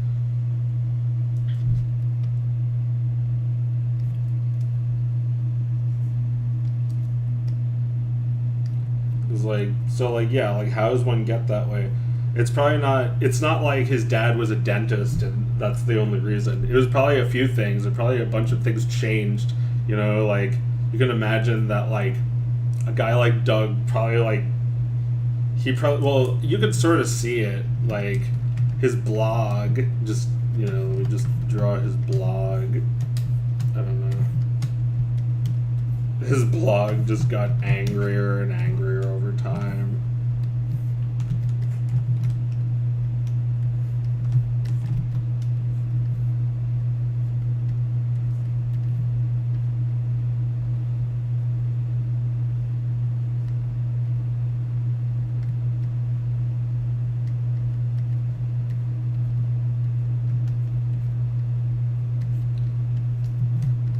Is, you know, like, hey guys, check out my art blog. And it's just like, why is everyone so mean to me? And then it's just like, of course this would happen because the whole world is ganged up on me. You know, like, that's his blog. That was him over time. I'm sure like he probably like lost his job or got divorced in between blog posts. So like, I'm sure things happened in his life. Joe, is animator a good career choice? Well, you know how I feel about animators, that they deserve to be replaced by computers.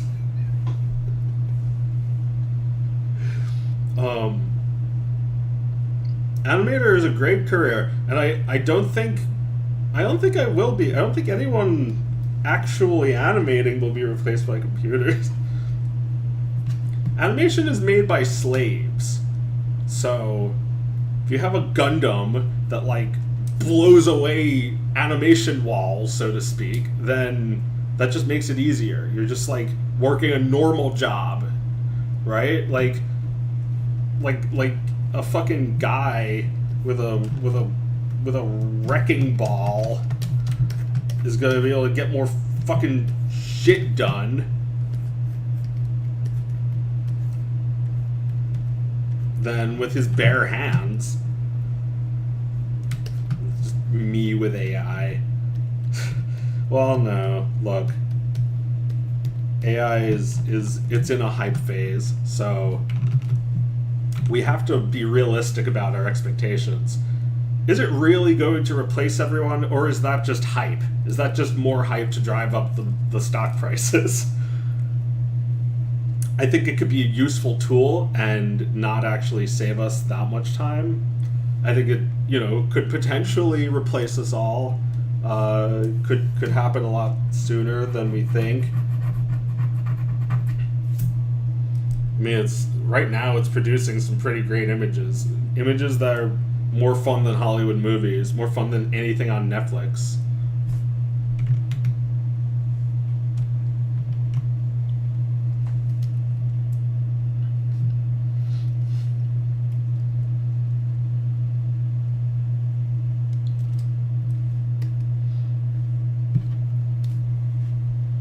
It's like, to me, the funniest thing would be if all these billionaires, these like billionaire media companies invested billions into IP, and now it just wouldn't matter because you no longer need a ridiculous amount of money to create computer generated images like this. You know, like someone types in The Incredible Hulk full movie 1991, and like it just makes something up. It's like, not only could the IP holders not do that in 5 seconds, they couldn't do that at all, and they wouldn't. And it's like, well, why do they have the IP? Because they invested money into it. Well, now you're stupid. That would be funny to me. That would be the best outcome. The worst outcome is if they somehow get a one up on all of us with they own the AI and they control it entirely, and it's proprietary, and no one's ever going to leak it, and we're never going to have it, and no one's ever going to make an equivalent. Like, that would be the worst, but I also don't see how that's possible. I think the funny outcome is more likely.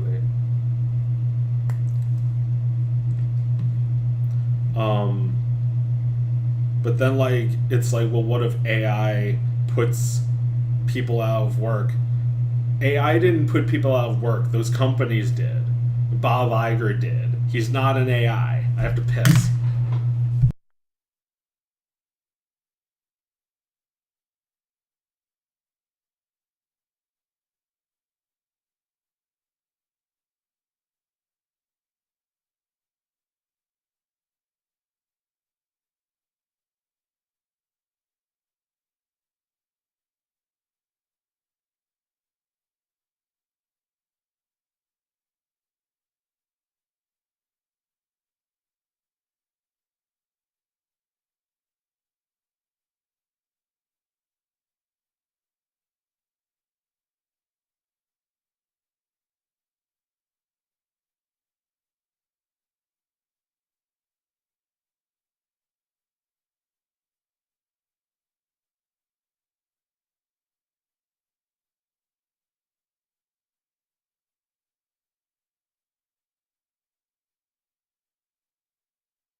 Okay, what else is going on? I think maybe 20 more minutes and then I'll get out of here.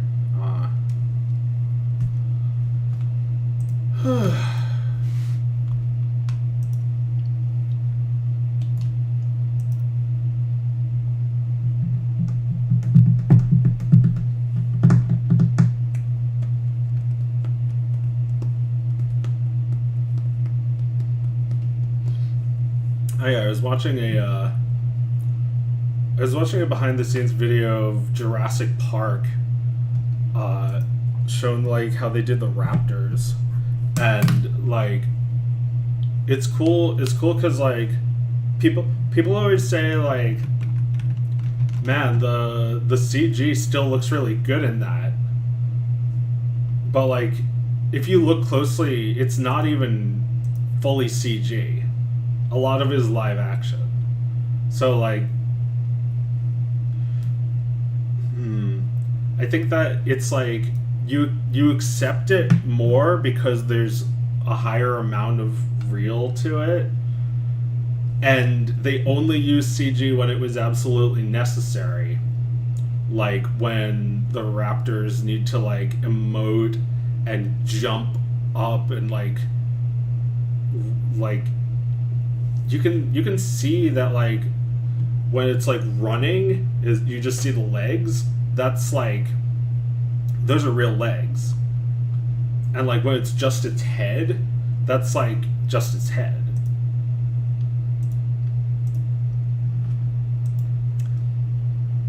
But yeah, I think CG has appeared to look worse since then because it's overused. Like, compare the first Matrix to like the Matrix Reloaded. There's way more like blurry, shitty, fake looking Neo in the sequels, I thought. The first movie used more like practical effects, like having a gigantic circle of cameras, and then like you can sort of see how like shitty it looks when they have like the CG doubles constantly.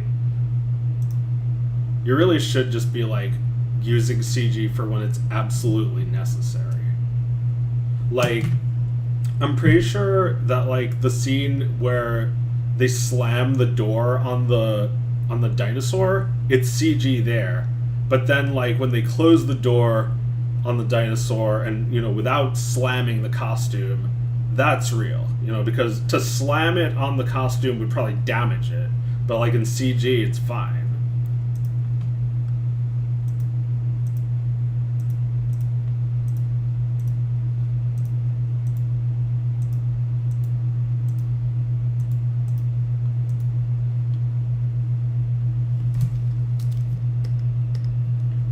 But yeah, like that's something that I think you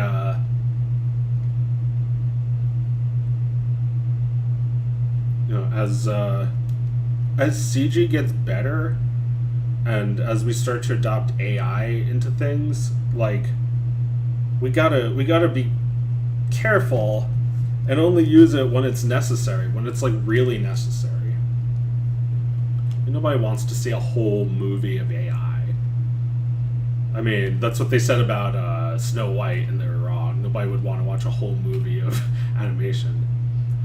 But, you know, if we had a whole movie of, like, CG Neo, it would look like Spirits Within. Like Final Fantasy Spirits Within. So, like, you know, conservatively is the best way to use special effects, I suppose. Really not sure though what we're going to be looking at in this new decade, because like people are generating just like any ridiculous thing, you know, like they're just like giving themselves and each other what they've been demanding studios give them for like a decade or two or three decades. It's like, give me a stupid fucking crossover. Or, you know, like Sonic meets Mario. And like make it really realistic in CG, and make them find out in a twist that they're actually brothers, and Sonic hates him because Father always loved you more. And it's like, finally, we don't need those studios to do this shit for us. We could just like use this shitty online tool to do it. How easy is that? It's like our fan fiction dreams are alive again. It's like the whole reason the internet was invented.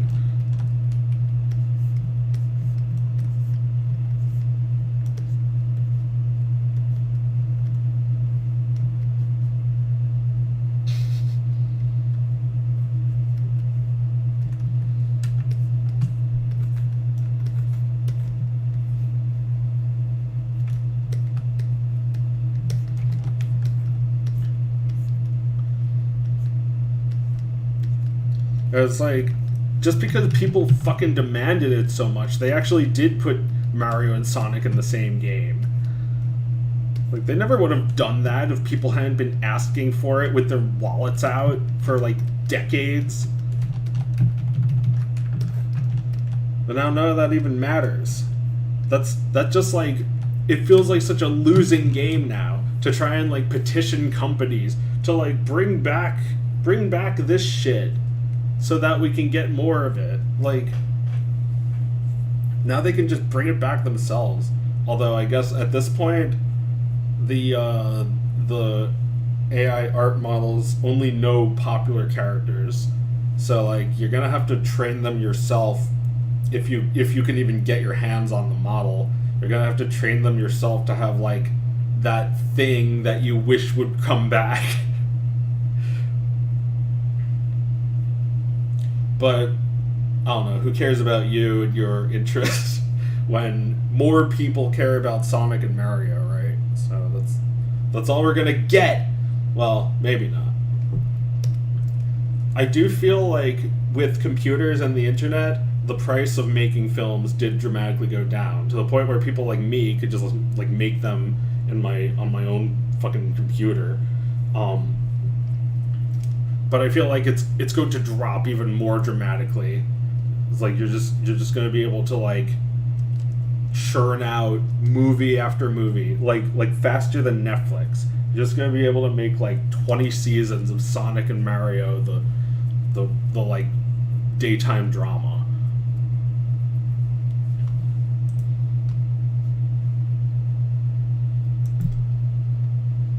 And people will watch that shit. And those guys who put so much money into like buying and licensing IPs are going to be like, well, what the fuck? It's like, well, you're not allowed to make money off of it, but they don't even need to.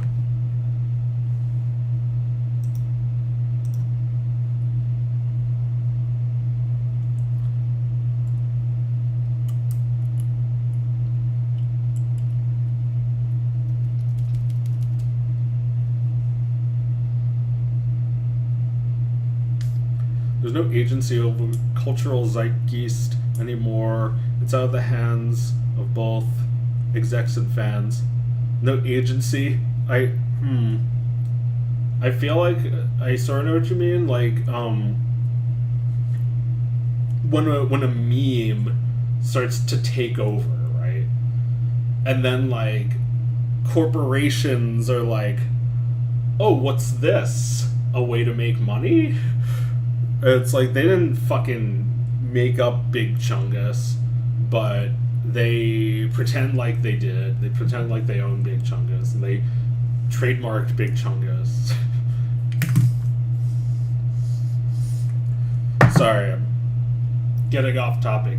What I'm trying to say is that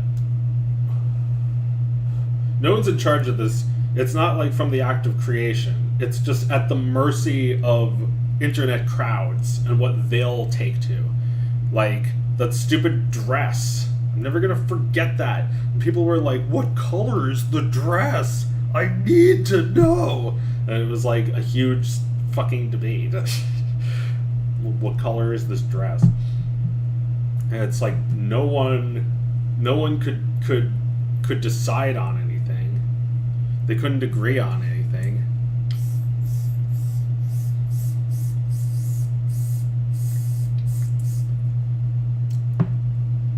Thank you, It's Geo, for the super.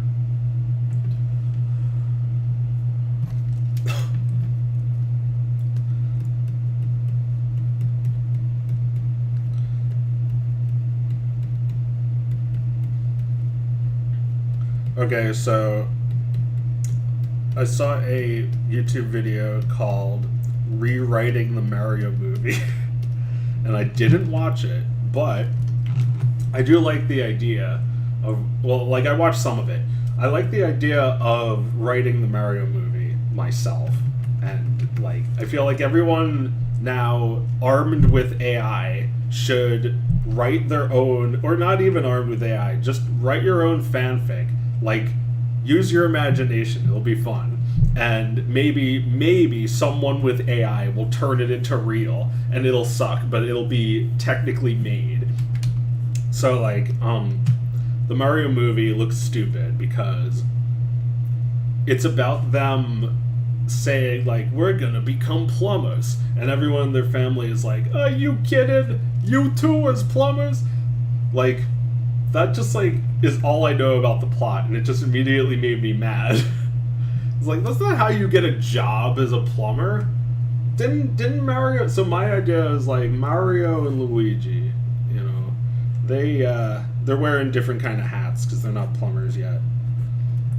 They go to their family and they're like, we need a new job because, you know, we got fired from the wrecking crew. And their dad or uncle, or yeah, like their uncle is like, hey, why don't you talk to your Uncle Mario? Yeah, he's a plumber. He's got a plumbing business. So, like, they find out they have an uncle named Mario, and, like, he's the plumber, and, like, he gives them those jobs because, like, isn't that how you get that job? That just makes more sense to me. That, like, they get that job through a guy in their family who's, like, already doing this job.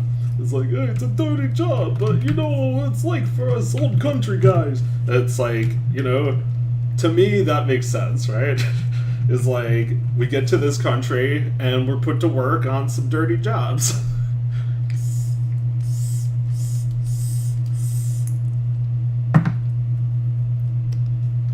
And it's basically saying, you came to this country, now you're on your fucking own, so what are they gonna do besides, like, try to help each other?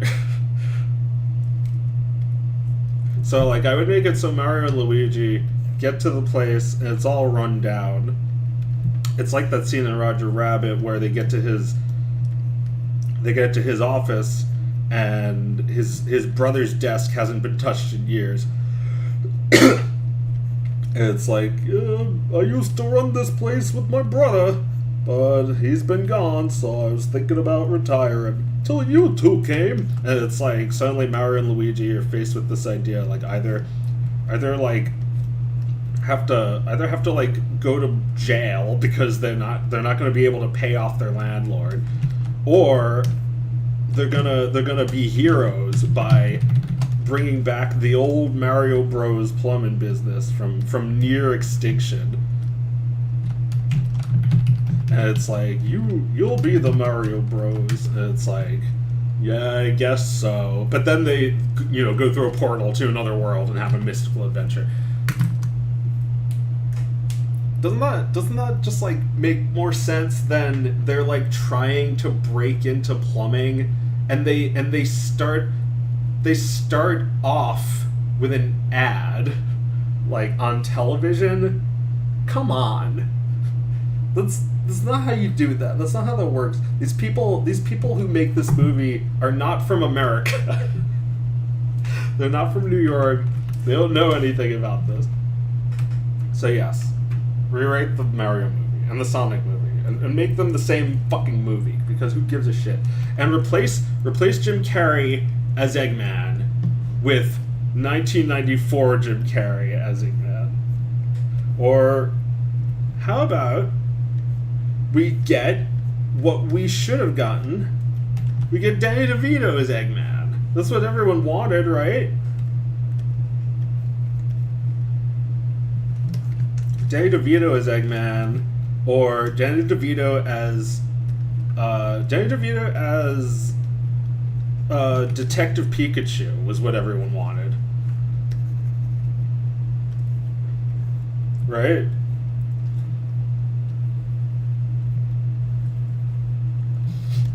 Now, I'm pretty sure none of these movies can make a profit, but that's not necessary. That isn't necessary. So we're gonna get people on the internet making these movies, and then you're gonna have those actual companies see like how many views they get, and they're gonna make them too, and they're gonna churn them out, and they're gonna be even lower quality than the stupid shit that random assholes on the internet would make.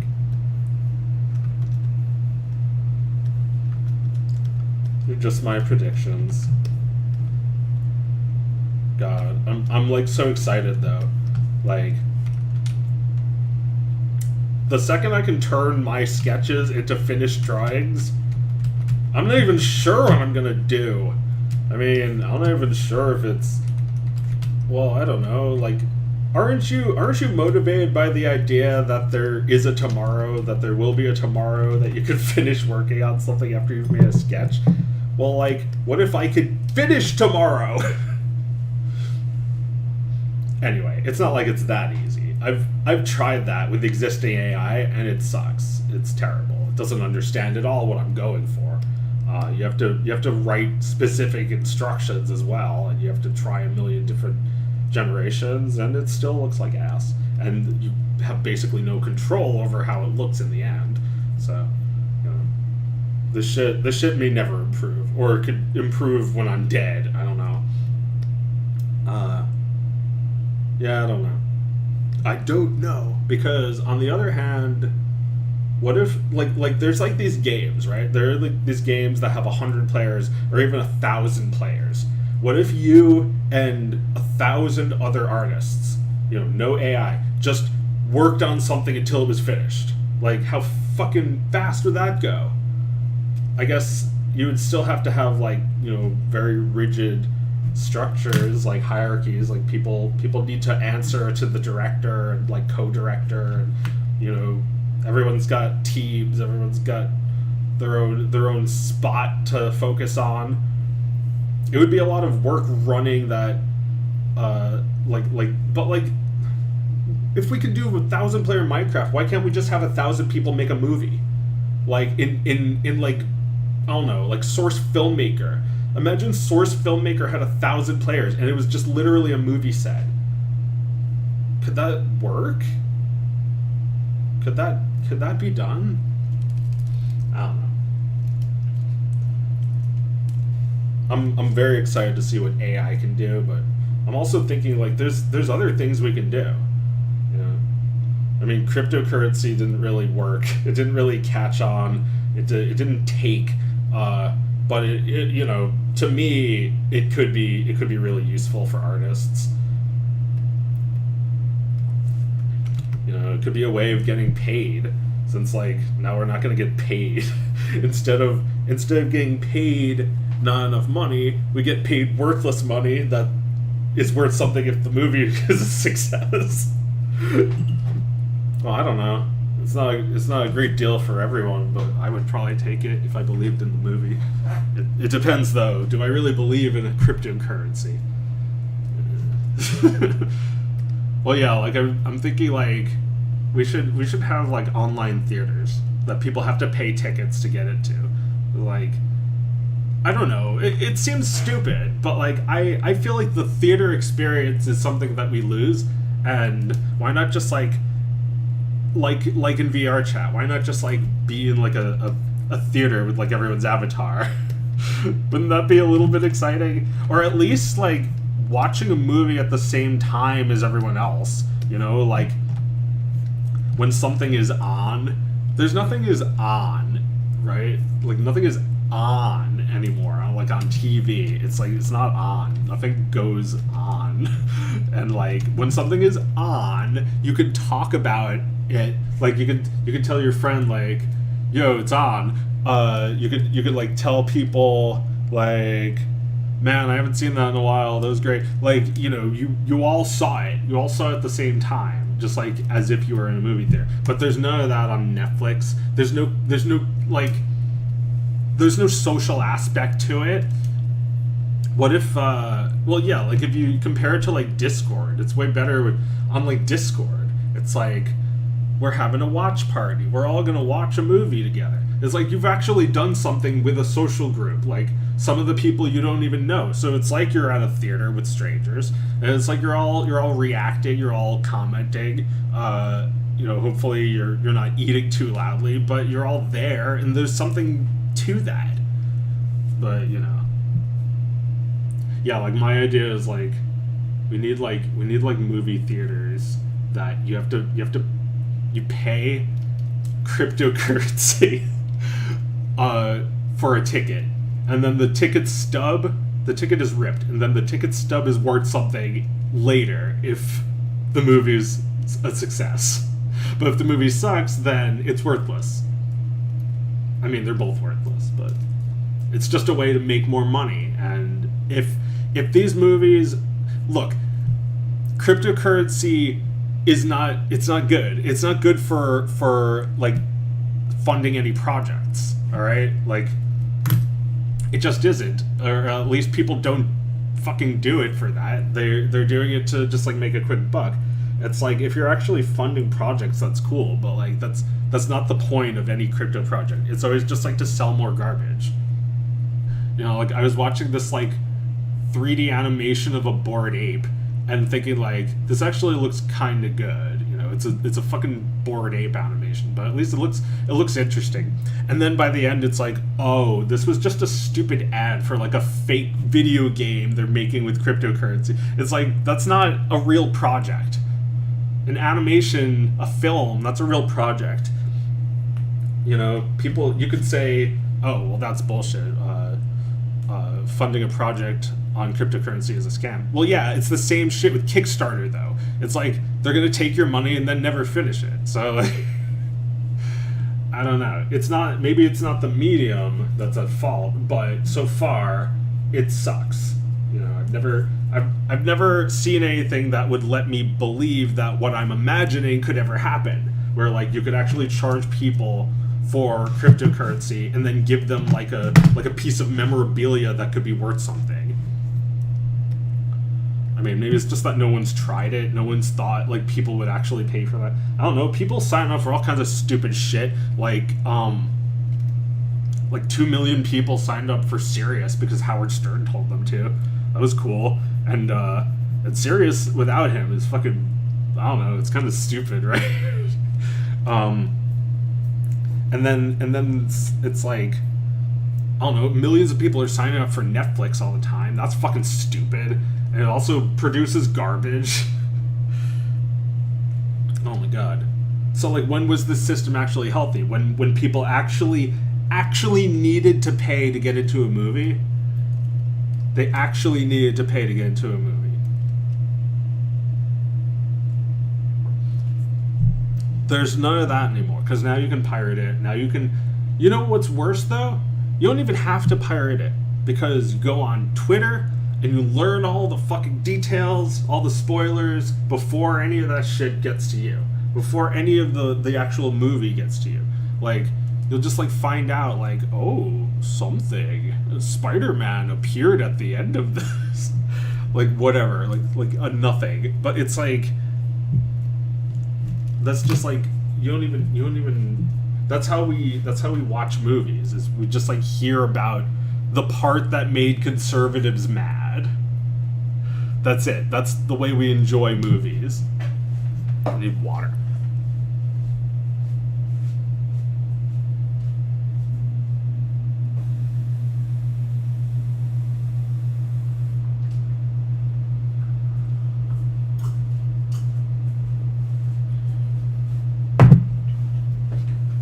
Sirius is nothing without Howard. Well, yeah. Howard saw Sirius as an opportunity. He saw it as a way to be uncensored on the radio. And it worked. He got 2 million people to figure out how to pop their radio out of their car. That's crazy. That he actually got 2 million people to spend money on listening to the radio. Listening to him. Because... when he's not on the air, they're probably still listening to the repeats of him. How often do I really listen to anything but Howard Stern on my Sirius radio? And he's not even that good anymore. And he's still the only thing worth listening to. Music is fine. The music they have on Sirius is fine, but it's not like those stations go on forever. They play the same shit over and over.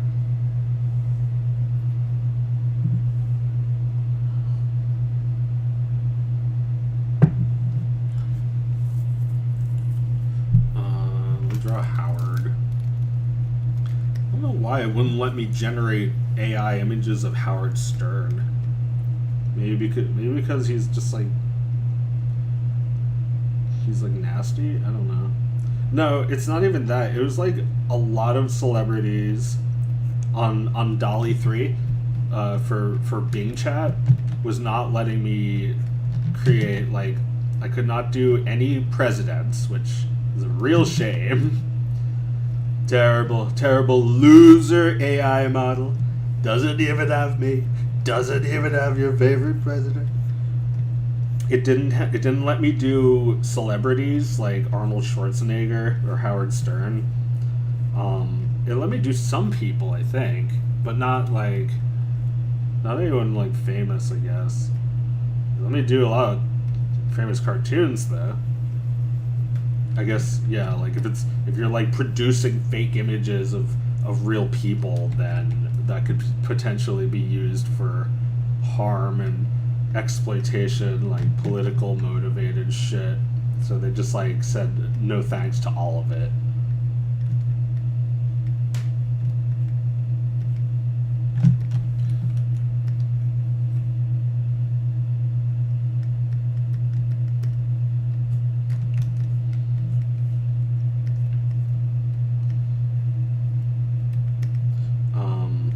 But yeah, Midjourney let me do that, but it's not as good. I wanted to draw like Howard Stern in 1900.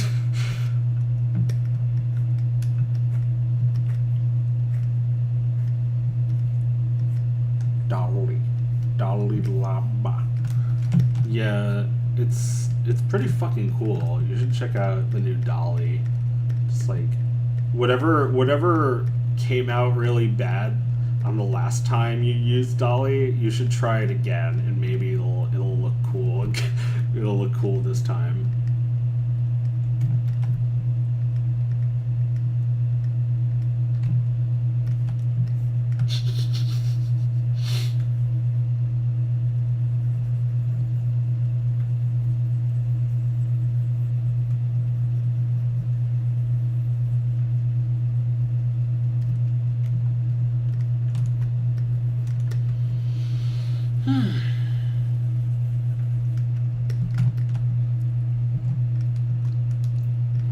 But yeah, like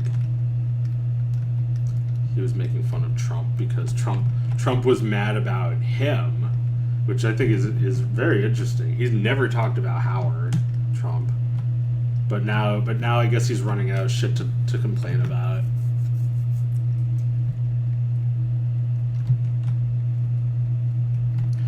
Howard is very woke, not funny anymore.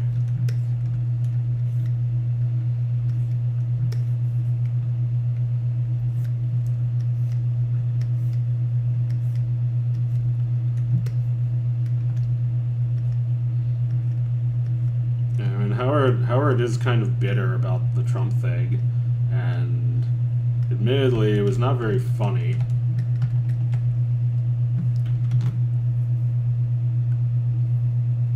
But whatever. He's able to do whatever the fuck he wants on his show. He can ruin his own show if he wants.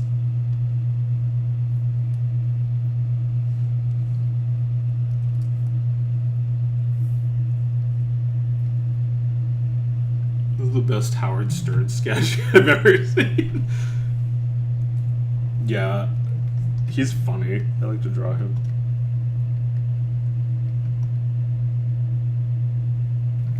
It's like, hello, Mike, you're on the air. Mike?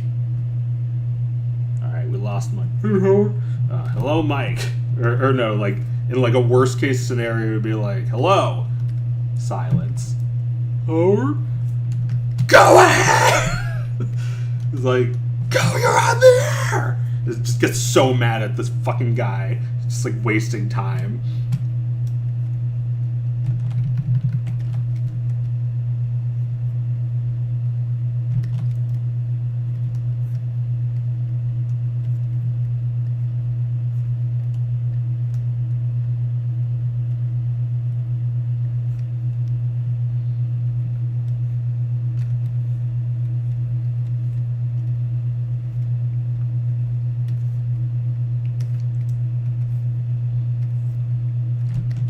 Yeah, like sometimes he'll be like, hello, you're on the air. And they'll be like, hey now. And he's like, hey now. And they're like, hey now. And it's just like, never ending hey now. But like other times people will try to get that going and he'll be like, all right, make it quick. Cut off the fucking hey nows.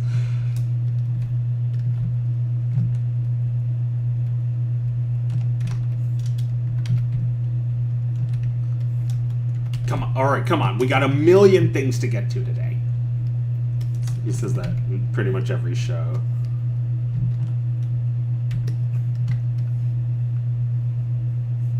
I don't remember why I started talking about. Oh yeah, I was talking about how something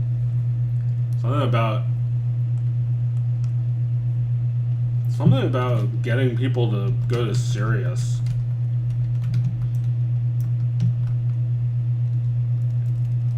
Does it have something to do with this?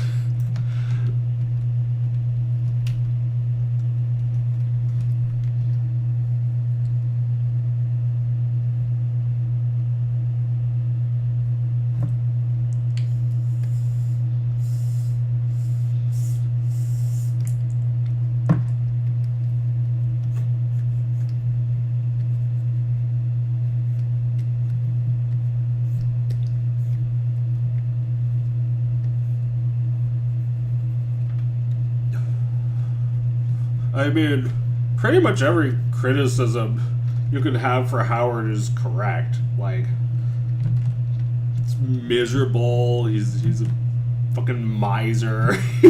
He sucks. He's a terrible person.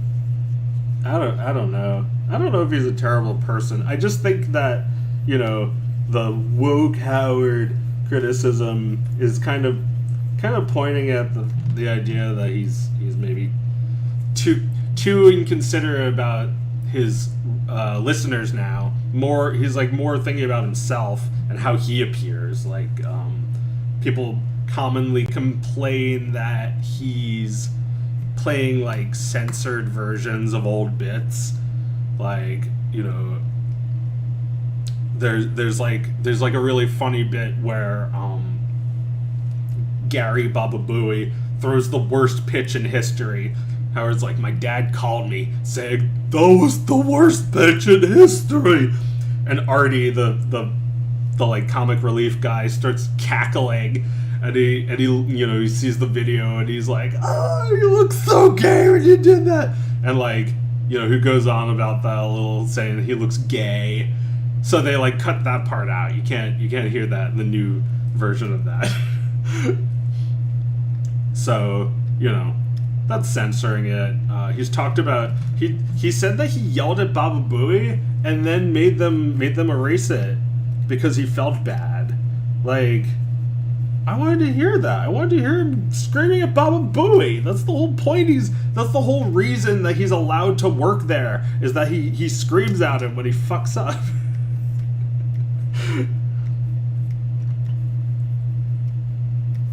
So, like, censoring the Baba Booey, yelling at Baba Booey material because he feels bad, that's just, he's just thinking about himself, isn't he? He's not thinking about us. We matter a lot more than how you feel about it, right?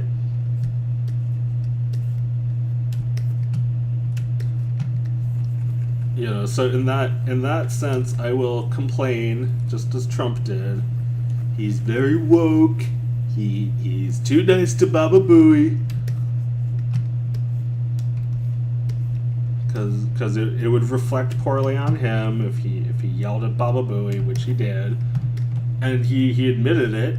He talked about how he felt bad, so he censored it. Felt bad for who? Baba Booey or the way it made you look? I'm not really sure. Like, you can't really take it back just by censoring it. Oh, sorry, boss.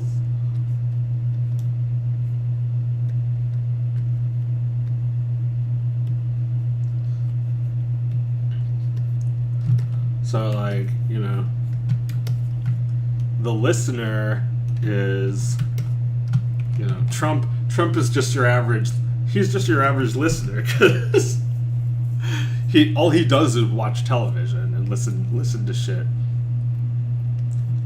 They were talking about me. Not nice.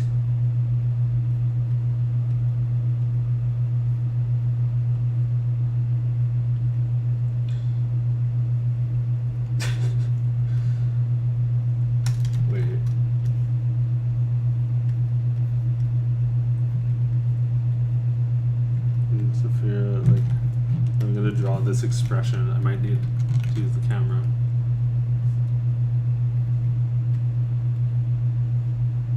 That. That looks a little bit like him.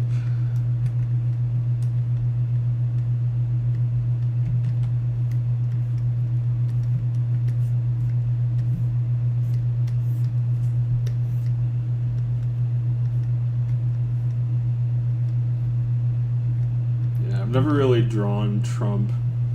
Never really practiced it. I'm not like a political cartoonist, really.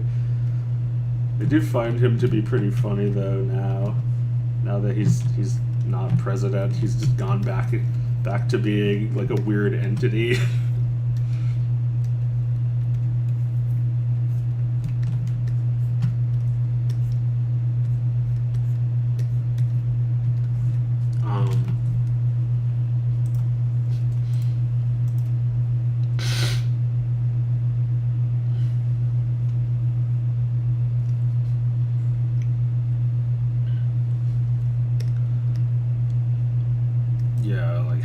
Howard really should just like focus on how the show is coming up, and I guess I don't know if I really blame him for losing focus, because the show doesn't matter to that many people anymore. It's not that he can't be good.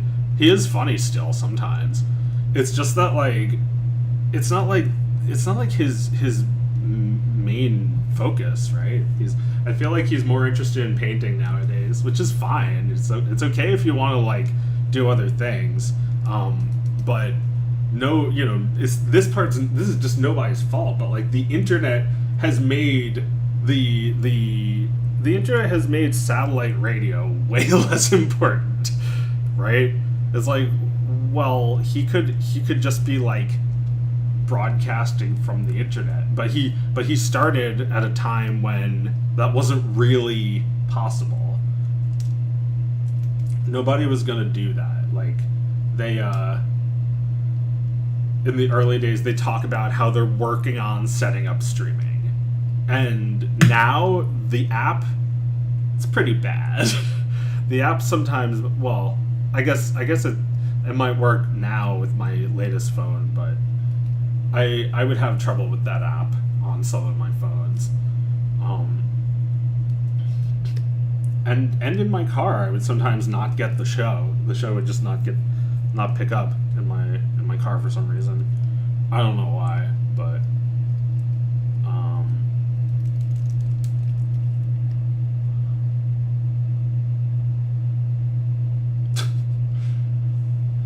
but look, like the urgency in which we need uncensored content. Well, you know what? Maybe we do have that urgency again, because, you know, back in let's go back to like 2004. We got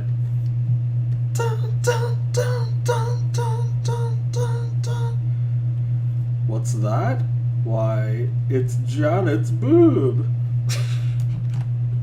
No, I don't know. Like, Janet's boob had powerful effects on the entertainment industry. It really did.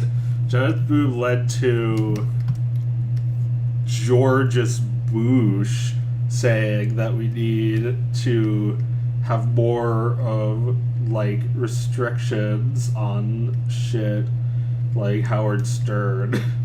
You know, like the Bush admin put higher restrictions on, you know, whatever, the FCC put restrictions on TV and radio and made everything like, you know, more in the vision of this like Christian fucking crusader he wanted to appease that crowd, like the fundamentalists. So stuff like the Howard Stern show took a hit. They you know, whenever they wanted to do something that was funny, they were told that you're not allowed to do that. You know, the FCC would charge them $1 million if they did that or something, and they would do that all the time. But especially in 2004, it got really bad. So like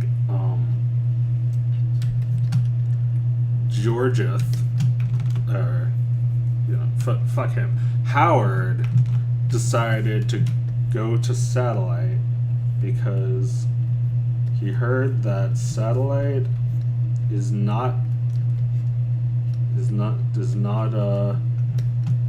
regulated by the FCC. And that way he could stay on the radio, but it would only be available to satellite radio owners and subscribers. You can have satellite radio but not get his show because it costs extra.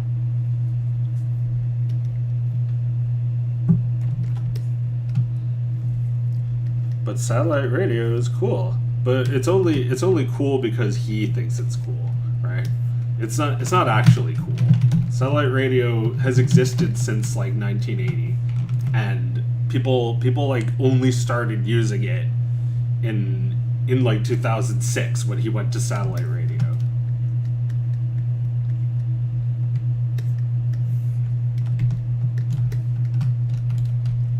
So anyway, I just thought that was interesting. Because now it's like, who cares, right? Satellite radio, I mean, having your own app where people have to download and pay to listen to you is kind of cool. Having you in their car is kind of cool. But like, it's just him. Like, nobody else is interesting on the radio. Nobody else is signing up for satellite radio to listen to a different talk show. There should be someone to pick up after him when he's gone, because like what the hell are they gonna do when Howard retires? He's got to retire, and he's already getting less and less interested. People are probably already canceling.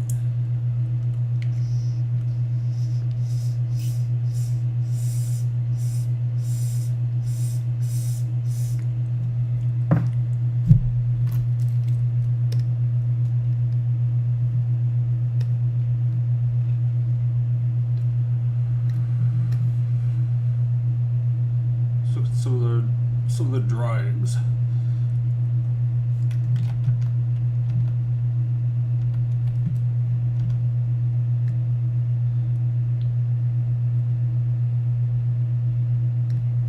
A shrimp king. A squid king with a shrimp rig.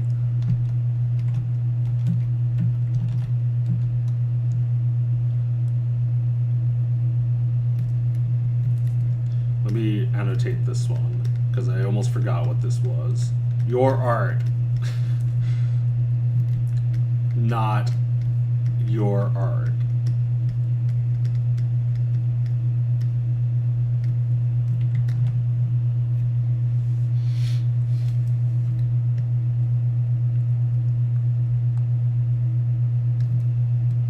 It's the Mona Lisa with a mustache. There, now I can tell.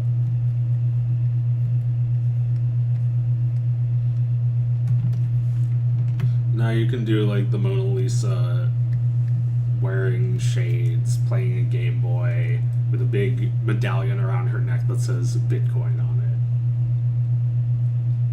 it. And you can sell that for invisible fake money.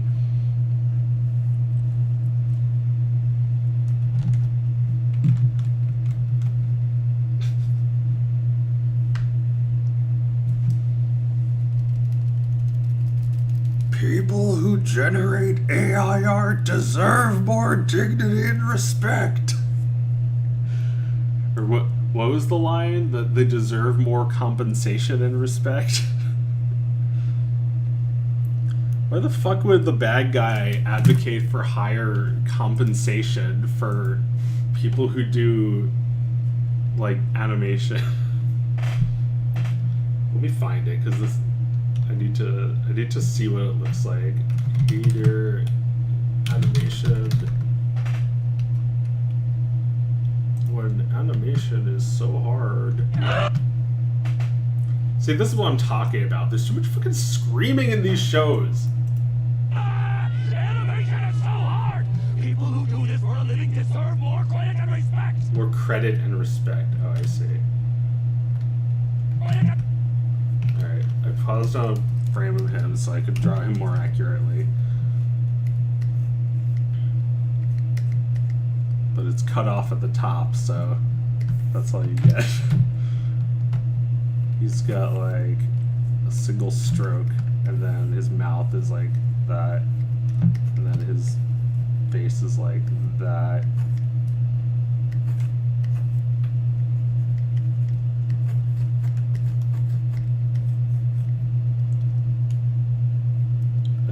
His nose is like that. Okay.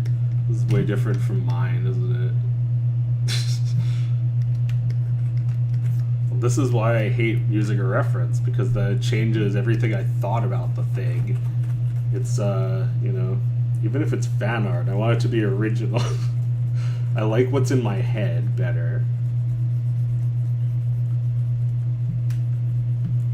People who do this for a living deserve to die.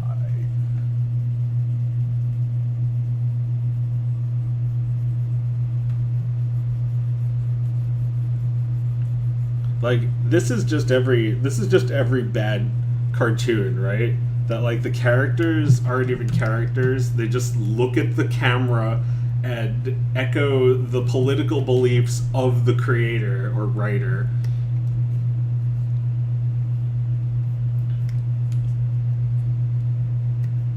I deserve more credit and respect. You know, he's right. I do deserve more credit and respect. More credit. More respect. Please.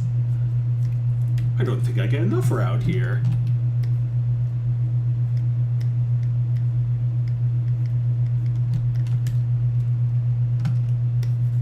You will give me credit and respect.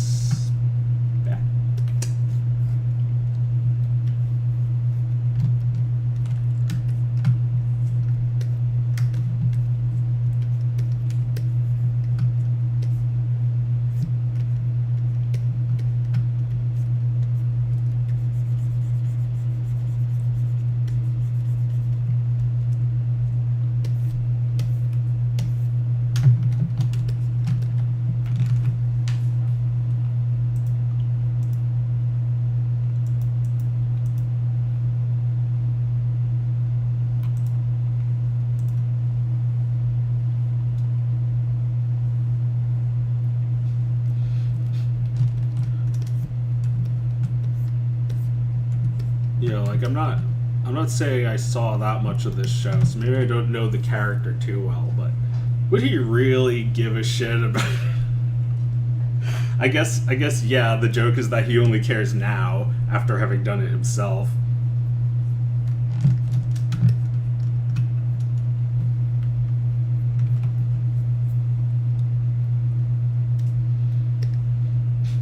I mean, speaking of credit, Craig McCracken is the creator of this show, and speaking of respect, he's one of my favorites. He's got all my respect from the bottom of my heart. So I guess, you know, we're all speaking through our work a little bit. I just don't know if it should be quite so directly.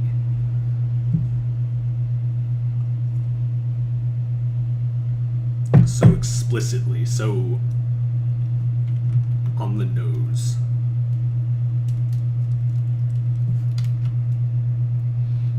It's like, couldn't they have turned this into more of a joke than just like having the character face the camera and talk to the camera, talk to the audience, whoever's there. It's like, I'm not a big fan of like cartoon characters who just like look at me. You know what I mean?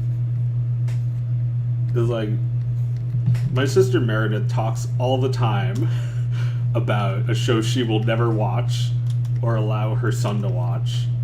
She talks all the time about Daniel Tiger, and you know, I've seen it. It's got some merits to it. It does like try to teach things Mr. Rogers cared about, but like she's mostly right about it being trash. For one thing, they do that fucking shit. That fucking shit where they face the camera and they look at you. And it's like, well, what do you think about all of this? And then when you don't respond, she just sits there and waits. And waits for your response. And then she says it again, but in Spanish. In case you didn't understand her. God, what a terrible, like, oh my god. Such a terrible trend for cartoons. I mean, you know, I wasn't really watching them by the time they started making them like this. I'd gotten in under the knife just in time. And Blue's Clues, I was already a little too old for that. It's like, well, what do you think about this? It's like, I'm not part of this. Don't you understand I'm not part of this? It's like, stop looking at me. Stop talking to me directly. It's fine to talk directly to the audience, but I don't think it's fine to like wait for a response. This is a show. It's not interactive.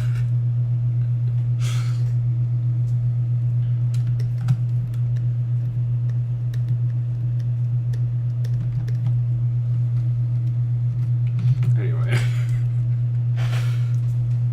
I should get going soon because I have to eat lunch before I stream. But let me draw like one or two more things. Draw Daniel Tiger. It's like I do like it when he's like grr. That's funny, but yeah, it's not really like the real puppet, you know, like you can't bring back someone's work without them. It doesn't matter who they were. Like if they were Mr. Rogers, someone we like, or John Kay, who's not even dead and we don't like him.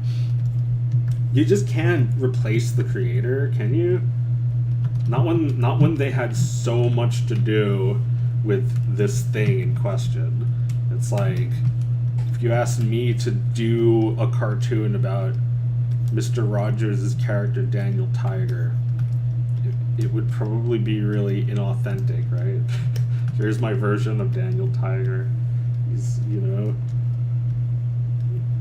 I don't know, just like a stupid Flash cartoon. That's not a great, I don't know. I don't like when they face the camera and talk to you and say like, What do you think?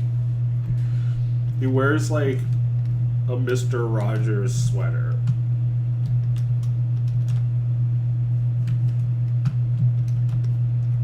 But yeah, my nephew is not allowed to watch this cartoon. He's allowed to watch Mr. Rogers.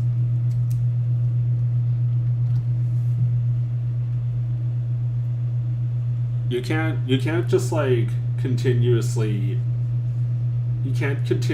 like recycle the soul of some dead artist, or you know, some artist who's dead to you. Like, okay, this is an interesting example, I think. Let's talk about Bugs Bunny again. Well, drawing Bugs Bunny.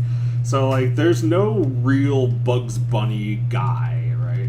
Tex Avery created Bugs Bunny, but like, you know, who's the Bugs Bunny guy? Bob Clampett, Chuck Jones, Frisk Freeling, Robert McKimson, a bunch of other guys I don't even remember. Like, they all were authentically the Bugs Bunny guy, as long as their cartoons were good, right? And they all had different takes on Bugs. That's why they all did their separate cartoons, because they all had different ideas. And it was, like, okay that they all had different ideas.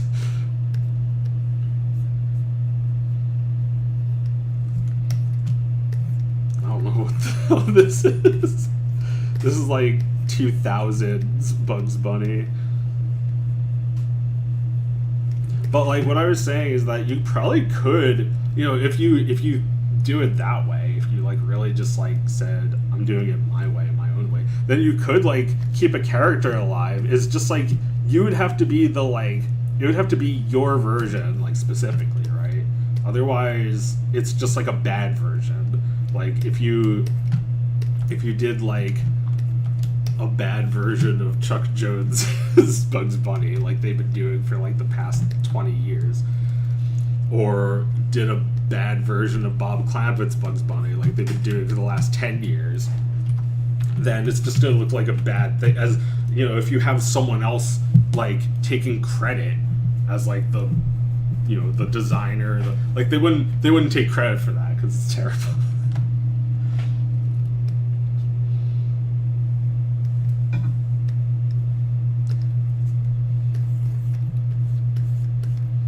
But, you know, like, Chuck Jones did that shit. The camera would just, like, the character would just, like, look at the camera.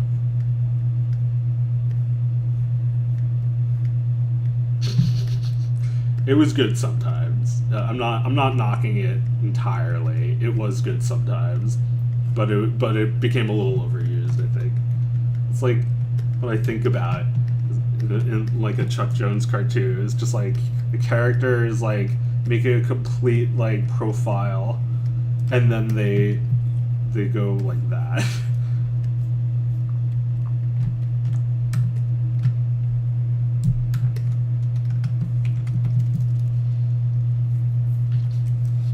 Yeah, Chuck Jones was great, but not as Tom and Jerry's. It's all right. It's okay. It's because it's, you know, it's not just one thing. You know, I don't know if it was entirely his fault. It felt like held back. You know, like a lot of shows feel held back. Like they didn't get to do any of the funny things that you should be able to do with Tom and Jerry. Should be getting exploded and shot, but it felt like they wanted to make like a safe TV show. It's just like kind of like boring. Like, whenever I think of like Tom and Jerry by Chuck Jones, I think of like Tom got his head shaved by like some knife or something. Uh-oh. That was a close call. It's like, come on, that's lame. That's not funny. Funny is if like Tom was like, ha, you missed. He's like, looks like it missed him.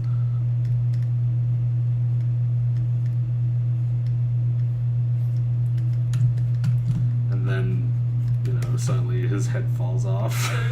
I don't know if they would actually do that.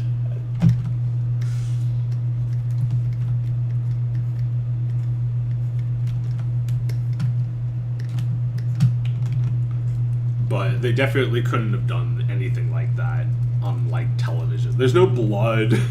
Well, I guess there's no blood in Tom and Jerry ever, but, like, there's no like, Tom gets his tail chopped off in the, like, Chuck Jones ones. Yeah, they just didn't come out very good.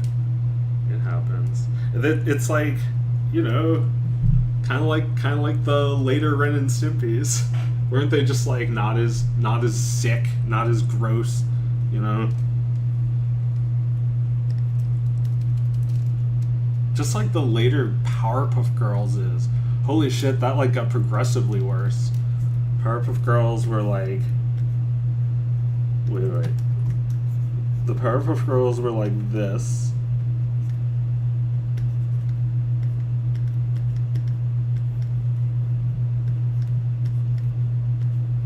And then over time, their heads got bigger.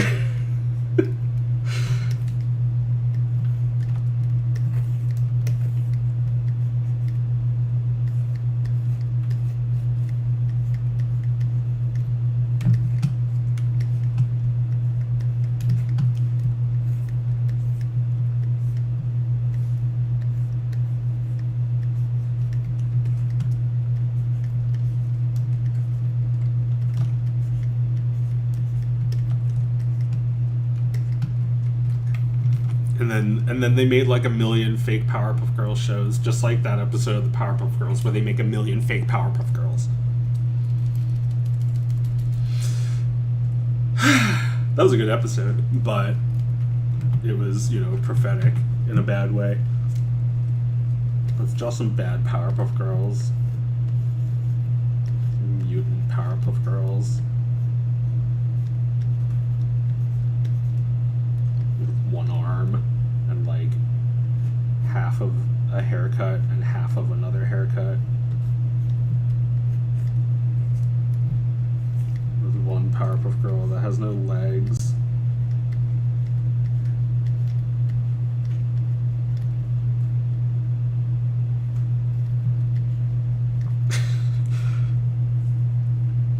You remember that one? It was like the professor meets his old colleague and he's like, wow, how'd you make those girls? And then he like steals the recipe, he like steals the idea to make them and like mass produces them.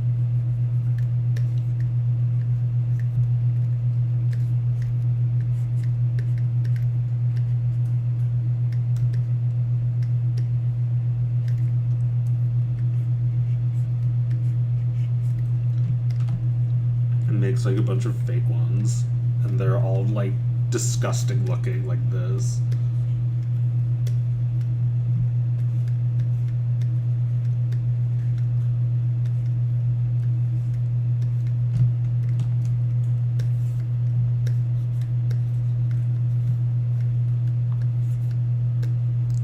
They just look like horrible mutants.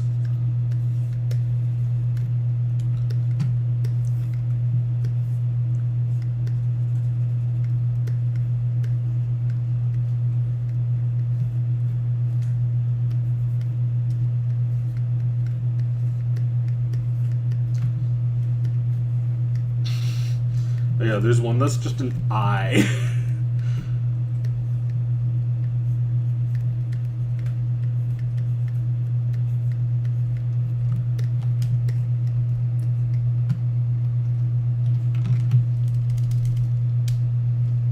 Alright, I think it's time to go. I have to get ready. Alright, join me in like a half an hour. I'll be back on twitch.tv/Granulac.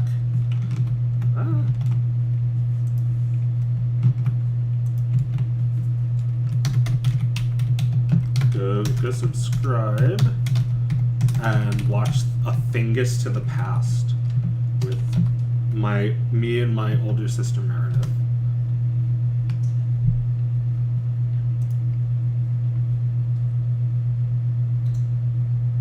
Okay. Okay. Respect. Innovation is so hard. People who do this for a living deserve more credit and respect. More credit and respect. For a living deserve.